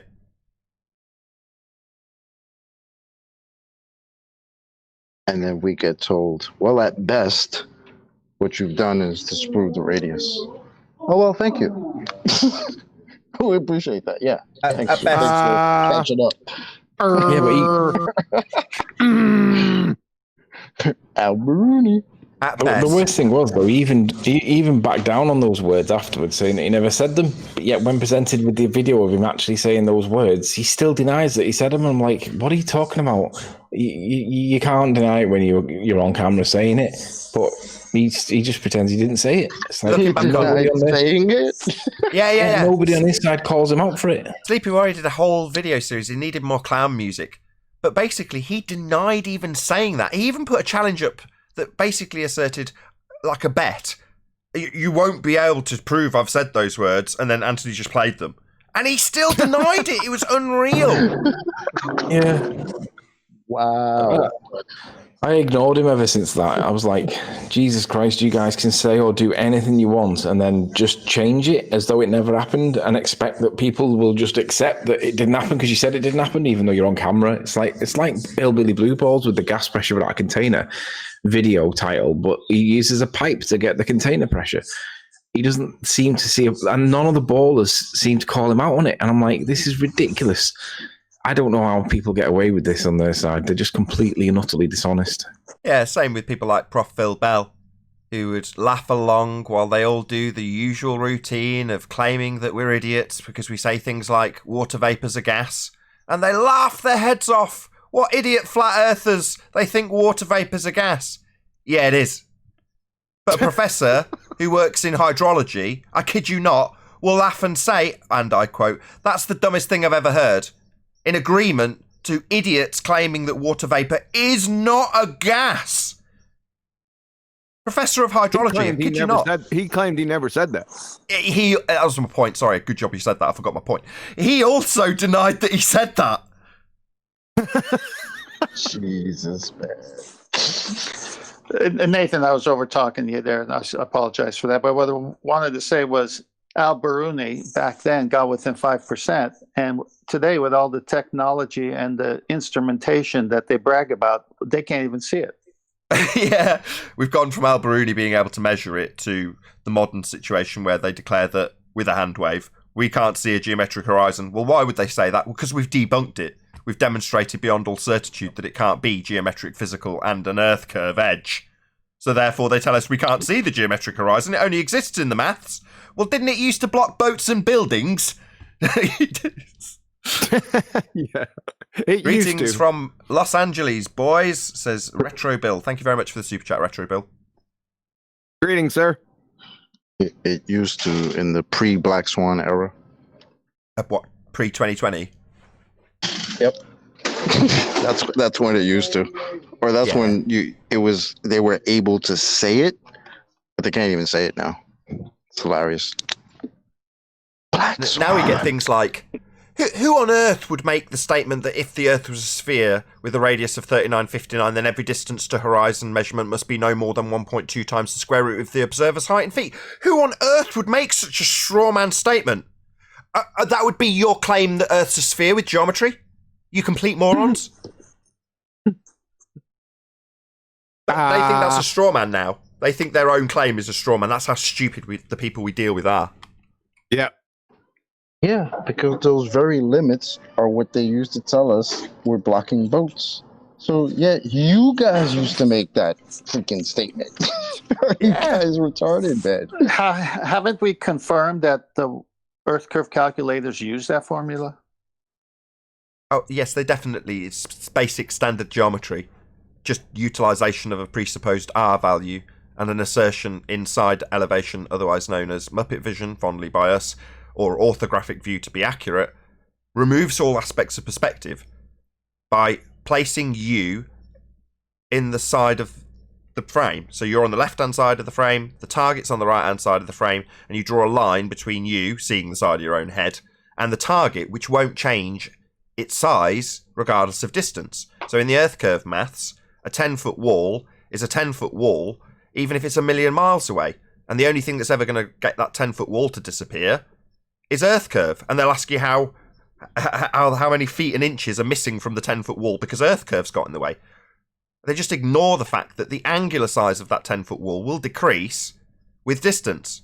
But they take that effect and call it Earth curve by showing you the side of your own head, even though you don't have that in the picture that you're going to be analysing with this curve maths that hijacks perspective. Yeah, that's true. But my angle is that they're saying, where'd you ever get that number? And yet that's the very number they use in their Earth curve calculator. So it's like, wait a minute, why are you asking me where I got the number when it's within your math already? Yeah. They're so stupid that they say, well, you need to prove the pre-statement. It's like, no, the modus tollens argument takes your claim, that would be the p-statement, and debunks it by demonstrating beyond all certitude that you can't have a physical geometric sphere edge for a horizon. And their response is to say, you need to prove the statement if the Earth is a sphere with a radius 3959. It's like, no, that's your claim. You complete idiots. Well, they just deny it and call it a straw man now because we've debunked it. Exactly. So I'll do one last shout out to DJ Neo Shaman. Hashtag Black Swan for the win. Excellent work, gentlemen. Thank you for your tenacity, focus, and perseverance. Thank you very much indeed, Neo Shaman, for your super chat.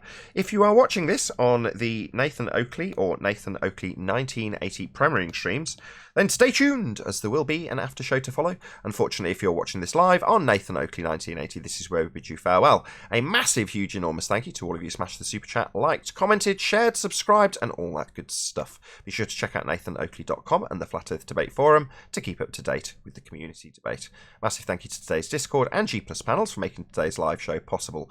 Once again, stay tuned if you're watching on either premiering stream. I've been Nathan Oakley, and I'll see you all in the next video.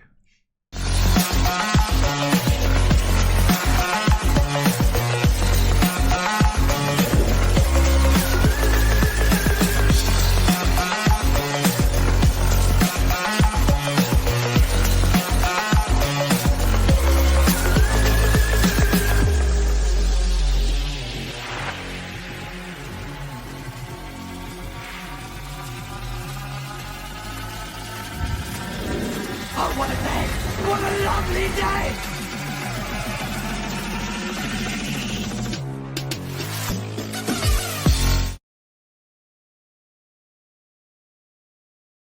I just felt like doing that.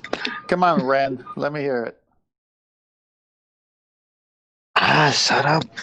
Shut up, 10th man. It's a gradient, you idiot. Don't forget imbecile. Ren and Stimpy, isn't it? Yes. Stimpy, it's also, idiot. It's also Peter Lorre. Idiot. It's also Peter Lorre, the character actor.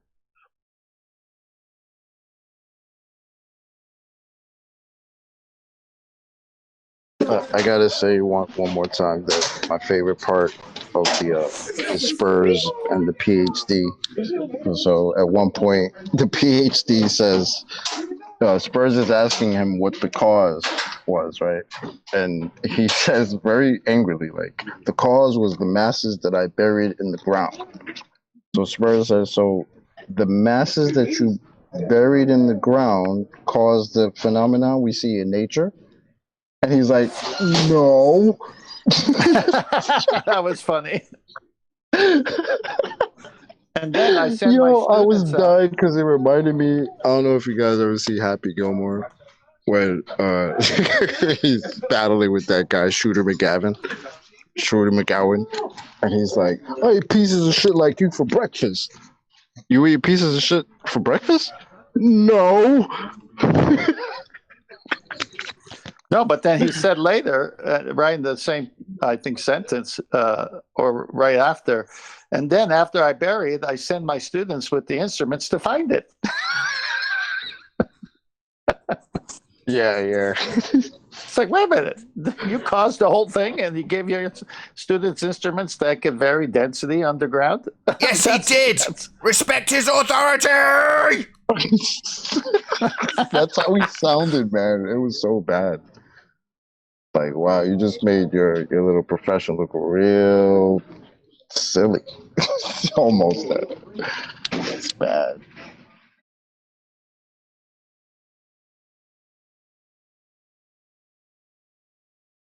Like when he got really upset when Spurs said, "I would like to talk about science." And he said, I would "I like can't to know why believe you're QE saying was that, off you the radar. buffoon." Go on, Neil. Like, How come quantum eraser didn't get acknowledged for coming up with the scientific method? He only gave credit to you and Sleeper Warrior. Yeah, it's a bloody outrage. At least claim that quantum eraser's the overall arbiter of the scientific method, not me and Sleeping Warrior, for God's sake.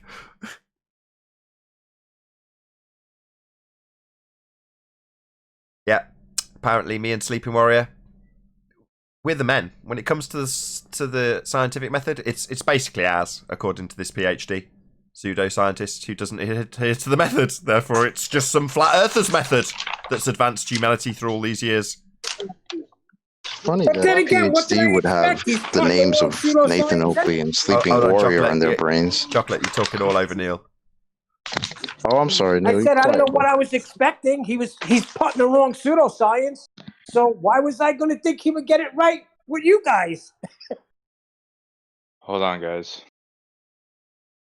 Hey, Brian, by the way. At the 10:45. Every time. Hey, Brian. Hey, Nathan, I'm in a noisy place, so I can't talk, so I just listen in, okay? No worries. I'll do what everyone does to me. So how did you get on Fight the Flat Earth, then? I'll just ask you a string of questions. No, I'm only kidding. I'll come back to you. Well, it's your show, so the background noise will be on that. May I continue? Yes, go ahead, 10th man. At the 10:30 mark of the video, the one that Spurs put out, he says Nathan Oakley and Sleeping Warrior. At the 10:45 mark, he says about credentials, meaning his own. I'm the only one with the academic qualification, peer-reviewed journals, authority you do not have, Spurs.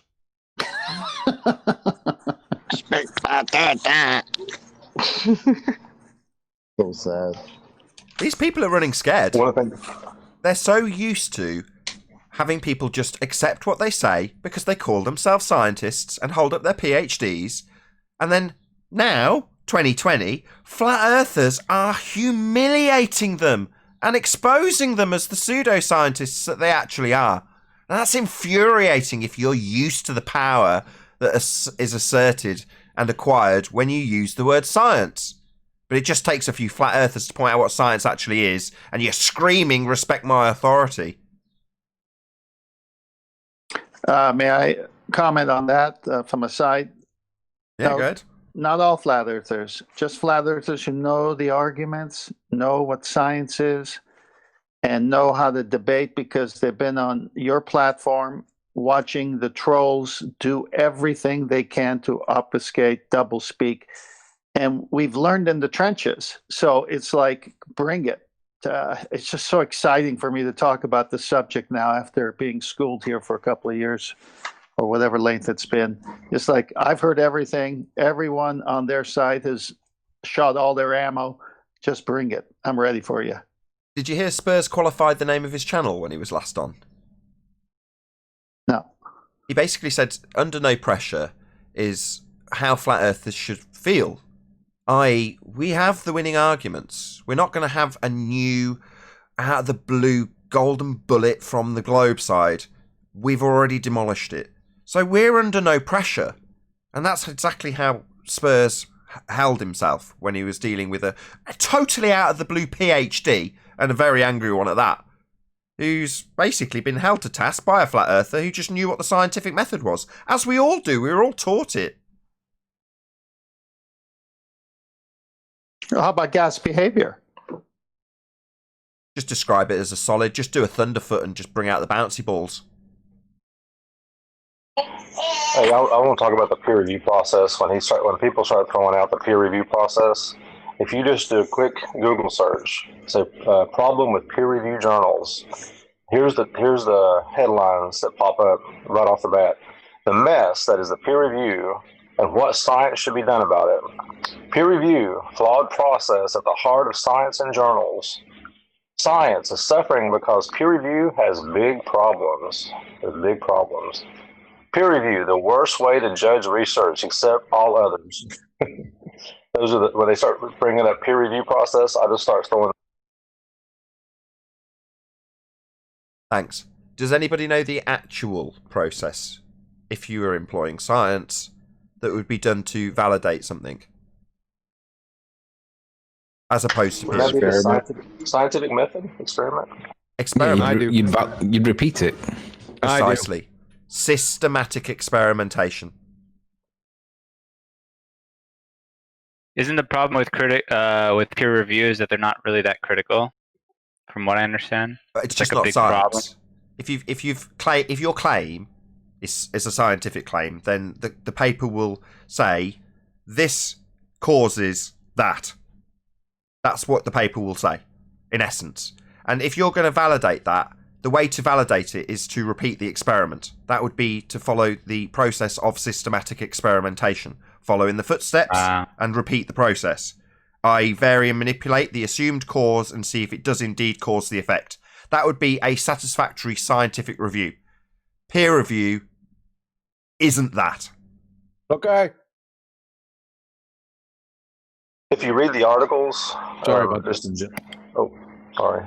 If you go through and just kind of read the articles overall, there's usually bias, money, that people aren't really doing the process itself because there's been people that's published peer review process and it's gone through the peer review process and they were junk research and they passed the process. So they're not actually even repeating anything that's occurring in the peer review process. So nothing's being repeated.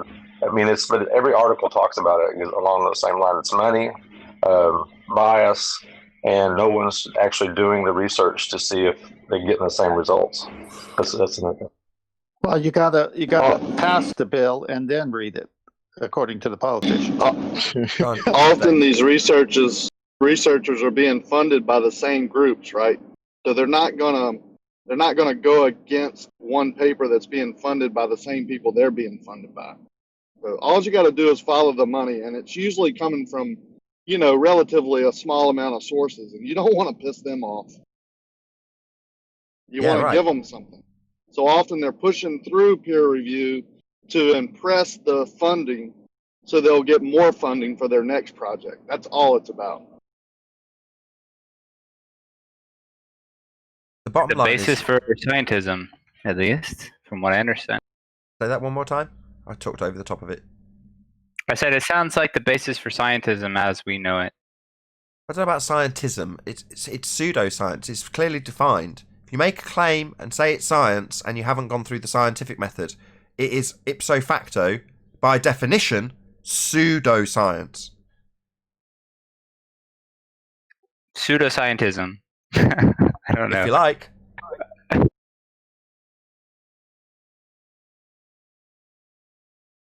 I know what you mean. There's a collective group of people, therefore, if you put an ism on the end, then you bundle them all together. But all we're talking about is people who've recognised the power that is offered by an empirical method. That would be the scientific method.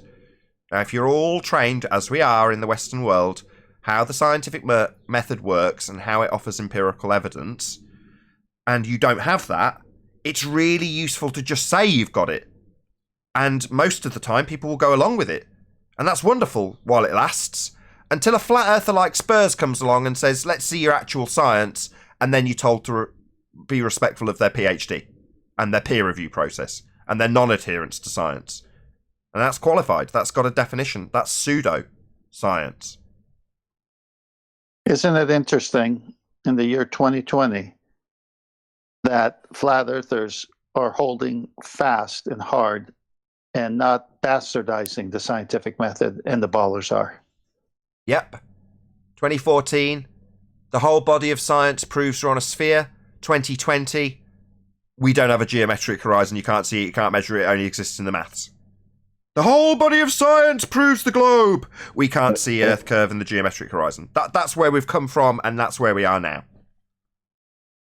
And don't forget, science doesn't prove things. Yeah, also, if you're a pseudoscientist, pretender clown muppet who doesn't have any actual science, you're going to make statements like chocolate's just made. Do you want to repeat it? Science doesn't prove anything. Yeah, pseudoscience, which is what they actually have, doesn't prove anything. They call it science, and when it's proved to not prove anything, by us, the flat earthers, they say science doesn't prove anything. Yeah, it does. It empirically validates cause if you have the supposition correct. Well, if science doesn't prove things, why do they have peer review? Science does prove things. Because I remember being told numerous times, we have all this science that proves the globe. What happened, guys? They still think they've got it. So you put to task someone like Thunderf00t and say, where's your science? Where's your scientific evidence of gravity, for example? And they'll tell you what they've seen through a telescope. What? The reification fallacy that is gravity. They'll tell you what they've seen through their telescope. Well, telescope, therefore science. I saw it on the telly. Outrageous. When you're looking through a telescope, the science is done in your eye. That's the new thing. Yeah. People like Thunderf00t think that performing astronomy is science. He even said it.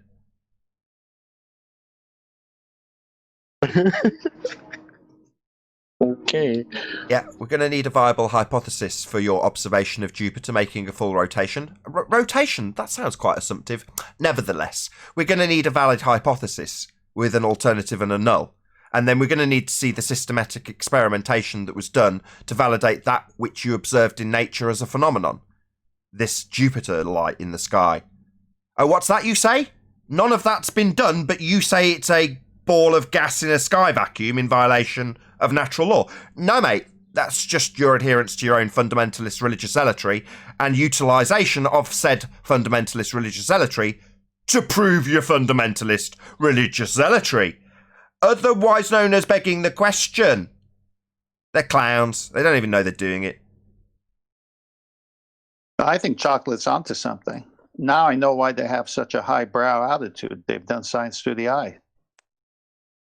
Shout out to Slick James Johnson. Observe and declare. That's what they think science is. Look through your little lens at a light in the sky and then tell the world what it is. But ultimately make sure they know you're a scientist first, because then they'll think your declarations are empirical. Even though you haven't actually got any science, you're saying it's science, and by definition that makes your claim one of pseudoscience? We'll be here to highlight that daily. All the while telling us that the observations that we're doing are not science and can't prove anything. That'd be a fair statement. They're not. I agree, but they're double speaking. They're saying what they're observing is science. What everyone else is observing is something else. Anything but science. Strange. Yeah, double standards. But why would they declare it science if they themselves declare science as approved things? What are they need science for? True doublespeak. They're double speaking on their doublespeak. I explained it earlier. You need to assert something as having empiricism. Then you use the word science. We're all trained to know what the scientific method is because we were taught it at school. So you say, well, I've got a hypothesis. This is science. Look at Jupiter. I've looked at it. Science. People go, oh, right. So what you declare about it must be true then. And then when you go, no, that's actually a pseudoscience claim if you haven't gone through the scientific method with this. They go, well, science doesn't actually prove anything. It's wondrous. It's beautiful because we don't know. That's a reference to Dr. Becky, who also is a complete clown and believes that science is wondrous because you don't know, even though the very method and its process enables you to empirically validate cause. It proves or disproves a hypothesis. If it didn't, nobody would do it. Now, it does definitely prove or disprove hypotheses. That's what science does. And because it does that, empirically, it's advanced humanity. But Becky thinks it's wondrous because we don't know. And that's only because she's a pseudoscience astronomer and she doesn't have any adherence to the scientific method. But whilst typing on a little computer, says she's doing science. She's not.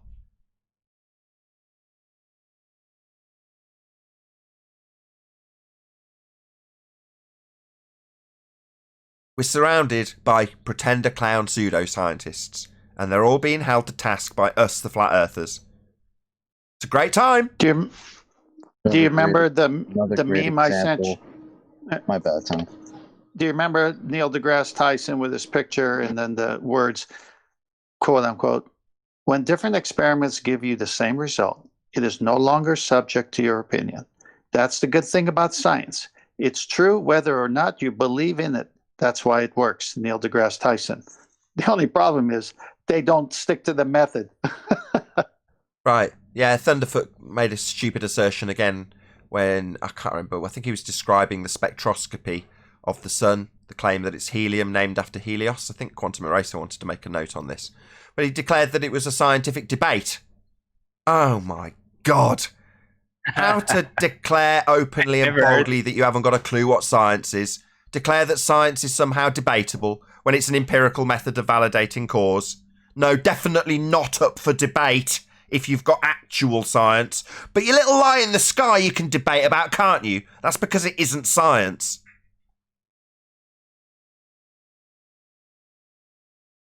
I want to give a shout out to Wakey also with that interview that he had with that exoplanet astrophysicist. I think her name was Svetlana or something. I don't remember her last name, but yeah, another beautiful display of a PhD or an astrophysicist, somebody with accreditation to their name, who catches feelings because they can't answer questions from a flat earther. So, yeah, definitely Wakey gets a shout out for that. If you haven't seen that, you should check it out. But before she found out he was a flat earther, she was more than content to explain that if the model, that would be the heliocentric model, not where we live, just a reification, a philosophy, a way of looking at life. If the heliocentric globe Earth model is wrong, as demonstrated and described by Wakey, then it's just a matter of changing it. It's just that simple. Yep.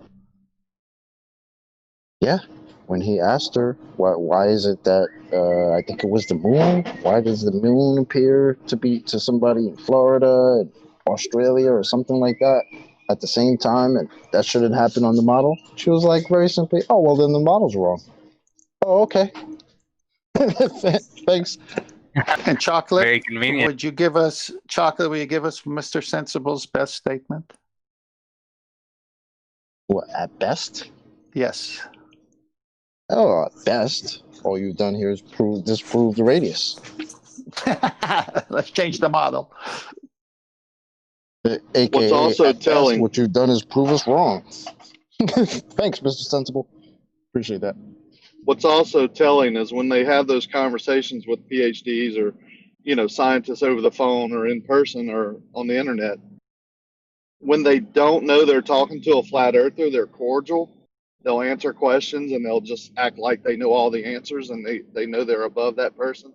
But as soon as they find out they're doing it for a flat earth narrative, the whole attitude changes, right? I mean, that is telling to me. Yeah, that was what was most telling, because in the beginning of the interview, there were questions she couldn't answer. Like, she even told him a couple times, I guess we could Google it, it's okay. Had no problem conceding that there were things about the model she did not understand. But towards the end of the interview, when the questions started getting harder and she could see, I guess she could put one and one together and say, oh, wait a minute, this guy's asking me about curvature and things that absolutely disprove the model. All of a sudden she gets upset and starts saying things like, oh, I should have checked your credentials before having this interview. Getting upset. Oh, it was beautiful. If you haven't seen that, anybody listen. If you haven't seen that, you got to see it. Wakey. When they get mad, it should be easier for them after that, right? If they think they're talking to somebody so dumb that's a flat earther, why would it be a struggle? Why would they get frustrated? Exactly. It should be easy. And he says to her, he says, well, why are you getting upset? I don't understand. I'm asking questions, and you, as a scientist, you should be more than willing to answer questions and talk about this, especially if we're finding problems in the model.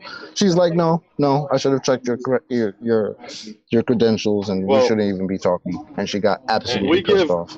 It's wonderful. We give credentials and praise to people who can follow directions and regurgitate things on test and get the right answer that's provided for them in a formula, right? We don't praise the free thinkers or the people who think outside the box anymore. We actually ridicule that person.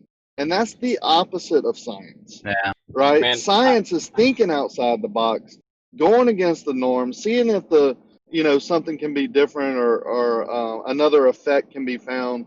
I mean, man, we have gotten so far away from science that the real true scientists that are trying to come up, not the person who has the degree, but the person who is actually trying to do science and put things through the scientific method, that particular person is being ridiculed. That's a sad state of affairs.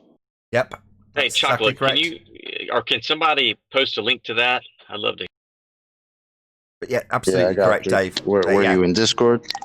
If the assumption is that you're basically only asking because you want to gain a better knowledge about their understanding of their religious viewpoint about a heliocentric model, then they're more than willing to tell you, oh yeah, well, it's got a few problems here and there, because at that point, this particular example with Wakey Wakey, she's under the apprehension he wants to know more about her religion. So she's more than willing, as soon as she finds out that he doesn't actually share the same religious viewpoint, because it doesn't have any scientific validity, she suddenly doesn't like him. Oh, well, I should have checked that you were actually only asking because you were going to agree with me. Yeah. Yeah, that's sus as well, that she did that. But doesn't science also, don't they became say a waste of our time. Things have to be falsified? And to find something to be falsified, you have to question the current position? No. So if okay. It has to be falsifiable. Yeah, it's too broad. Falsifiable. Having a null makes your hypothesis falsifiable, which is to say that your default position, and I'll clarify, you don't test the null, but your default position is that if A, not B. In other words, the null is to say that I've guessed wrong. My presumed cause won't cause the effect. So to put this into an actual example, you see a boiling hot spring and go, I wonder what causes that. So you get some water and you go, I think that it's going to be this acid. If I add the acid, it'll make the water boil. So your supposition is if A, acid, then B, boiling water. But the standard default position is if A, acid, not B, not boiling water. So then what do you do to validate your supposition? Well, you go forth and experiment. You actualize your hypothesis. Put the hypothesis to test. So you add acid to water and observe the effect, if it occurs at all. So you add your acid and it doesn't boil. So you validate your null. You invalidate your alternative. Well, that process of having a null and an alternative is what offers the empiricism. That's what gives you falsifiability. But we get idiots who don't know what science is, who think that taking a photograph of something suddenly has scientific validity if you can do it more than once. It's like, no. You've taken an aspect of the scientific method, the falsifiability aspect, that offers empiricism upon actualization of hypotheses, and suddenly applied it to some random nonsense like taking pictures.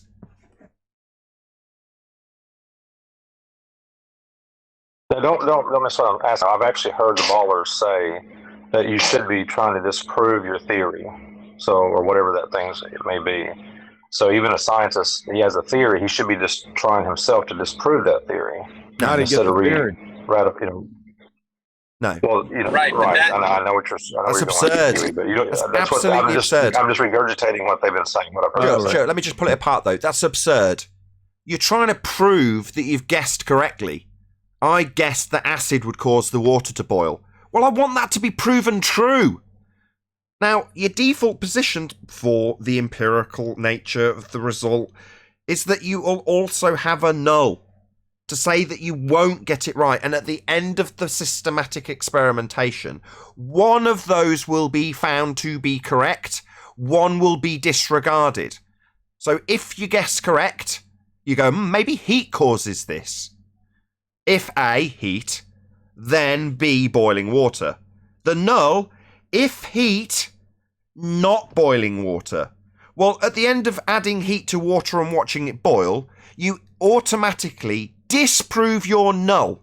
You can get rid of it. It doesn't apply. It can't apply. But therefore, you validate the thing you're trying to prove, which would be your supposition, the hypothesis, the alternative is what you're actually doing to try and prove you've got it right. You don't test the null.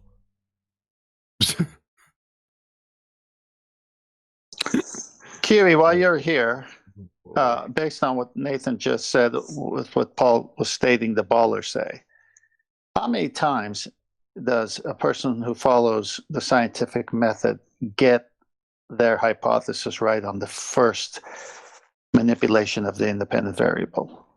Oh, I wouldn't have no idea. It'd be subject specific.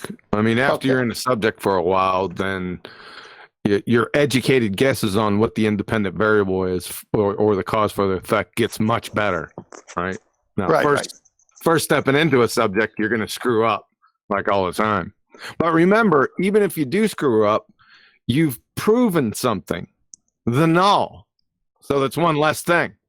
Well, this is where I'm going. This is where I'm going with it. I wanted to start with you that basic, and that was an excellent summary there. So all these people who claim that science proves something, and when we say, like Spurs did to this guy who's the PhD, can I see it? Can I see the experiment? Can I see your independent variable? Can I see your findings?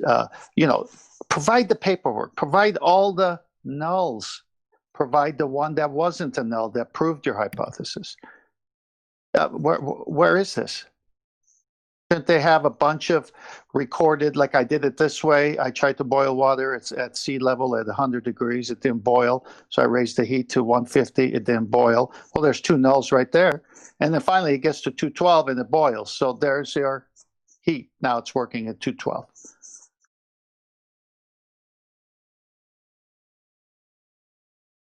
Well, if science doesn't even prove anything, then why is the guy getting so upset that Spurs is asking him about his scientific method? It's not here. What's all the emotion about if science doesn't prove anything, guys? I can answer that as well. I don't get it. I can answer It that. means it's okay. They don't need it anymore because they can do their thing now, according to them. This guy didn't know McToon's statement on science doesn't prove things. He thought because he was the only PhD on the panel that day who had the credentials, qualification, that his version of science did prove things. But after Spurs got through with him, he couldn't even prove that. Sorry, can you just answer Chocolate's Big question? John. Sorry, just 1 second. Can you ask your question again, please, Chocolate? What's to get said if I'm trying to understand why, if science doesn't prove anything, why was this PhD that Spurs debated with, why was he so upset when asked about his scientific method? Because the reality is he doesn't actually have any science. He has pseudoscience and asserts it as science. And upon being asked to actually validate any hypothesis, which he hasn't got, it exposes something that formerly he used to have power. He could express his authority and just tell you what was what, and you would accept it. Until you ask him for actual science. That's what's to get upset about. You lose your power of authority when you're exposed as a pseudo-scientist, which he is, and Spurs exposed him as it. So then instead of presenting your science and absolutely shutting that down, instead you assert your power that you just lost. It's great. Exactly. Attack is the best form of defense. That's what he did. Yep. Someone shouts John. out. Go on, Sleeping Warrior, sorry. John, are you there? Yes. Big G, the gravitational constant. It's such a minute. They say it's a force, right? And I don't want to go into the forcey bit, but why do they think it exists if it's so small to measure that they struggle measuring it? Why do they think it exists, and what was the reason for it existing in the first place? Like, what's the story behind Big G? Why do they think it exists? I can't answer why questions of complete lunatics. I could. Oh, let Arwen. They needed it. Oh, don't we need Arwen? This is where Arwen's going to shine. Very Let him short. shine. They needed it to explain why that presupposed ball of the moon was spinning around the Earth to begin with, and the sun. So they needed this orbit concept, and that came out of gravitation. Big G. With their mind experiments. You'd have to go and ask CV boys, but I think you're going to need really strong smelling salts and a big friggin' heater. So the big G, the gravitational constant, right? They use a variety of things, and they claim that it's like such a microscopically small, ridiculously small force, but they demand that it's there, right? So regardless of whether CV boys added it to Newton's maths or not, they still believe that this thing's there, and there's papers that are still coming out on it even now. I don't know if you've seen McToons.net website where he gives all these measurements of it. Have you seen it? McToon? No, I don't follow McToon. Sorry. No, neither do I. But McToon.net/G, little g, brings up all these so-called gravity experiments. It's a massive list, and it's really impressive. Yeah, somebody's actually put... Oh, this should be good for a laugh. Great. Let's hear him. It is. Well, so boom experiments, are they? He says this is what I'll do is if I screen share, that'll be easier because you can see it and then you can familiarize yourself. Oh, brilliant! With it. This is going to be great. Oh, this is going to make my day, Anthony. Yeah. Share screen. Right. While Anthony's doing that, let's rip to shreds a few pseudoscience claims. Awesome way to round out the show. Might take longer than you expect, though, Nathan. But we've got all day. Right. So you see my screen now, yeah? Sleeping Warrior. Yeah, here we go. Gravity experiments. Excellent. So this is McToon.net/G, right? This is a list of gravitational experiments confirming gravity. This is a small sampling. I selected ones where the full publication was available for free. So I'll just show you the size of the citation for just first. I mean, I would say there's more than just a couple there. I wouldn't say comprehensive, but it's definitely more than nothing, right? And I'll just pick one randomly. No, it's real close to nothing because there's no experiments in there, and all I got to say is helium balloon. Yeah, the measurement of the Newtonian constant of gravitation, G, published in 2014. The torsion bar is in a vacuum chamber, tested and controlled for magnetic susceptibility, copper tellurium alloy masses. And then, here's the direct Hold on, stop. PDF. You don't need to download it.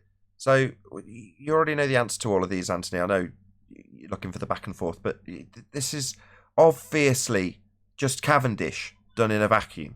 Well, Cavendish has no observed phenomena, and the claimed hypothesis is if mass, then mass attracts mass. What I wanted to point out was that when you get any of these citations, they never ever seem to put any they never express a hypothesis. They never talk about the independent or dependent variable. They simply measure something and they claim that it's consistent with all the other things. They never ever talk about scientific method. Is it because they can't talk about it because they know it doesn't comply? Or is it because they're slack? Or is it because of some other reason? But they never talk about it. What's going on? Well, they've got the title with the word experiment in it. That's good enough. The fact that a pseudoscientist has utilised this magic trick and substituted his just-so-story and mathematics based on a contraption as opposed to a phenomena and said that it's science with the word experiment, that's good enough for them. We say you need an experiment. So they go, here you go, Cavendish Experiment. And we go, okay, what's the observed phenomena? They go, well, gravity. And where did you observe this? Well, in the Cavendish Experiment. So that's the end of that argument, right? It's a joke. There's no observed phenomena. But even in the title of the paper is experiments to measure the density of the Earth. Yeah, I've never understood how they can come out with mass attracting mass as a function of that paper when it's talking about the density, and they say, well, it isn't demonstrating mass attracting mass. It's measuring the density of the Earth. Like, but where do you get the mass attracting mass bit from then? Well, that's what it shows. But it wasn't trying to demonstrate that. It was trying to demonstrate the density of the Earth, right? And it just seems to be a total conflation of the point of the density bit of the paper. Also, this is completely out of date. So this is a 105-year out of date pseudoscience. Number one, it's not an experiment. Number two, mass is undefined. We don't need to go any further, but it's been replaced. So Einsteinian pseudo-Riemannian force space, the bending of conceptual mediums known as space-time, is the current gravity. This is describing Reverend John Michel C.V. Boy's Cavendish gravity, which is no longer a force. It doesn't exist as a magic force. It's been superseded by the mathematics and abstractions of Einstein. So even if they want to claim this as an experiment, number one, it isn't. Number two, their own pseudoscience priests are telling them that this has been replaced. Gravity is not a force, and this is an experiment to show gravity as a force, according to them. They're still on the old and busted. They need to move on to the new hotness, because the old and busted, that was old and busted in 1915. Y'all got to move on to the new hotness. Okay. Hold on, can you guys clarify that? Hold on, can you guys clarify that one more time, because it's really important. Because Cavendish is always brought up, but they're not. They're just out of date, as like you said. They're on to Einstein now. Like, why don't they just admit Cavendish is outdated? Because they need. That's my point. Why are they still talking about Cavendish as though it's the current science? Because the current science doesn't help them when it's really quick to cut it off at the knees. When you point out that it's only existing in maths, it's an abstraction. Pseudo-Riemannian space-time doesn't exist. You can't bend concepts. All those sorts of things kill it really quickly. And when you need a force anyway, and we point out that thinking of it as a force is merely a reification fallacy, they still need a force. So they fall back on 105-year out-of-date rhetoric that's apparently claiming a force when Einstein describes it not as a force.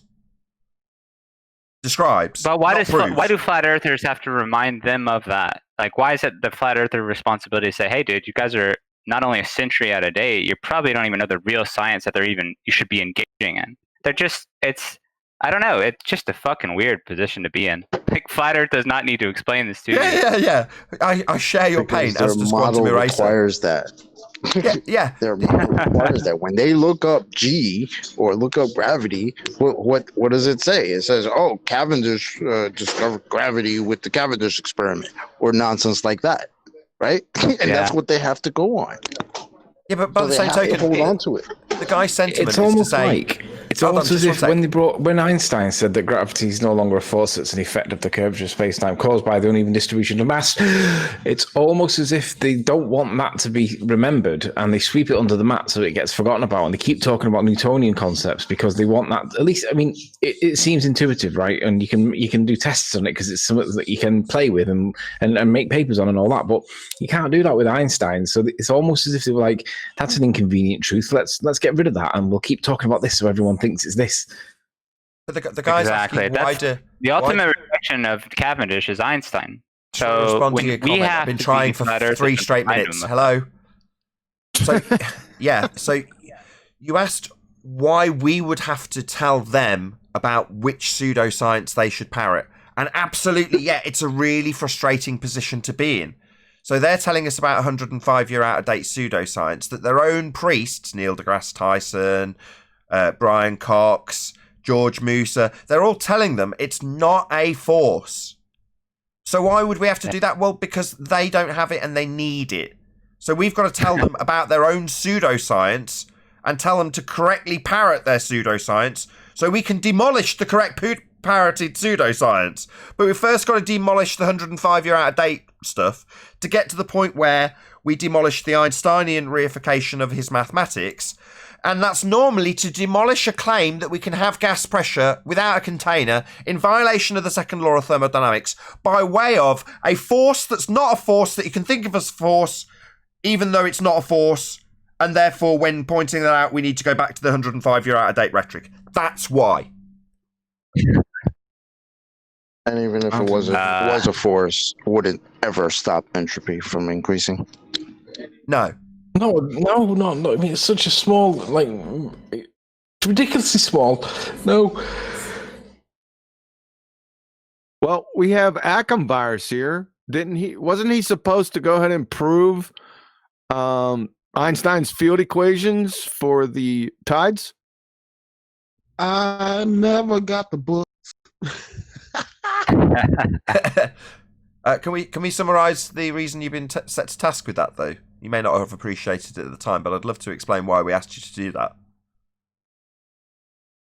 Did you ask me a question? Can you ask that one more time? I'm sorry. More a permission to just explain why we asked you to do that. I'm not gonna lie. I forgot why y'all told me to do that. That's okay. That's what I suspected. That's fine. It's not like a really blatantly obvious thing. So Einstein's field equations cannot solve for more than one mass. And the question that's been put to you is, can you solve for the moon causing the tides with gravity? That would be the moon a mass and Earth a mass in their rhetoric. So not one mass, but two masses. And that's beyond the capabilities of Einstein's field equations. That's why we asked you to try and do it, because it can't be done. That's just a description. That's only a description. The next question that's coming at you, because Einstein's general relativity is science, we're going to ask you to show the cause and effect relationship, Ackenbars, since you're Mr. Text guy here in the chat, right? Mr. Text guy. Right? Mr. Keyboard Warrior guy. Now it's time to be a man and cowboy to fuck up. Right? Yeehaw! Oh, shit. Yeehaw! Clown. Howdy, boys. Yeah, that's what you got. Did you understand that? Once we see the equations fall on their ass, we're then going to try and set you to task by validating a cause and effect relationship, which is what's being asserted with the moon causing tides. That'll be a cause and effect relationship. And surprisingly, we've got this method that elucidates cause. It's called the scientific method. And we're going to want to see you vary and manipulate the moon. All right, boys. Whenever I get a hold of that book, I'm sure gonna let you know. Woo! And a hold of that Virus is hilarious. Yeah, start with the ham radio signal. He's my favourite baller. I've got to be honest. He's good. We all know he's your little pet, Nathan. Yeah, it's my fuzzy little troll. Bless him. Virus is cool. I gotta give it to him. No, well, he knows when it's funny. I appreciate. Some people are normal people. He's a normal guy. He's a baller, but he's a normal nice guy. Muppet, John. Come on. He's a normal guy. I'm a Muppet. I wouldn't say he's a Muppet. No, he's not a Muppet. I can already see myself in Muppet form. Yeah, just look at the Earth curve calculator. You'll see the side of your own head. he got that struck his funny bone. Right, I think a cowboy Muppet form.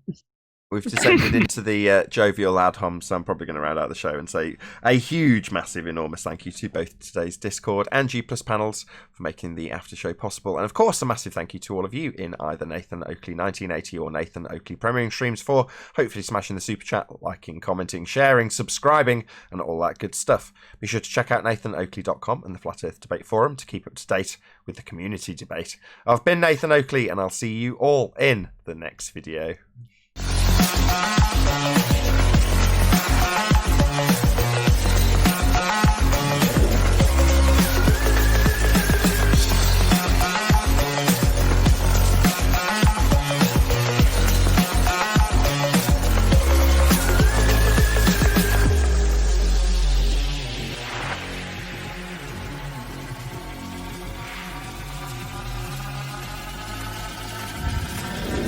Oh, what a day! What a lovely day!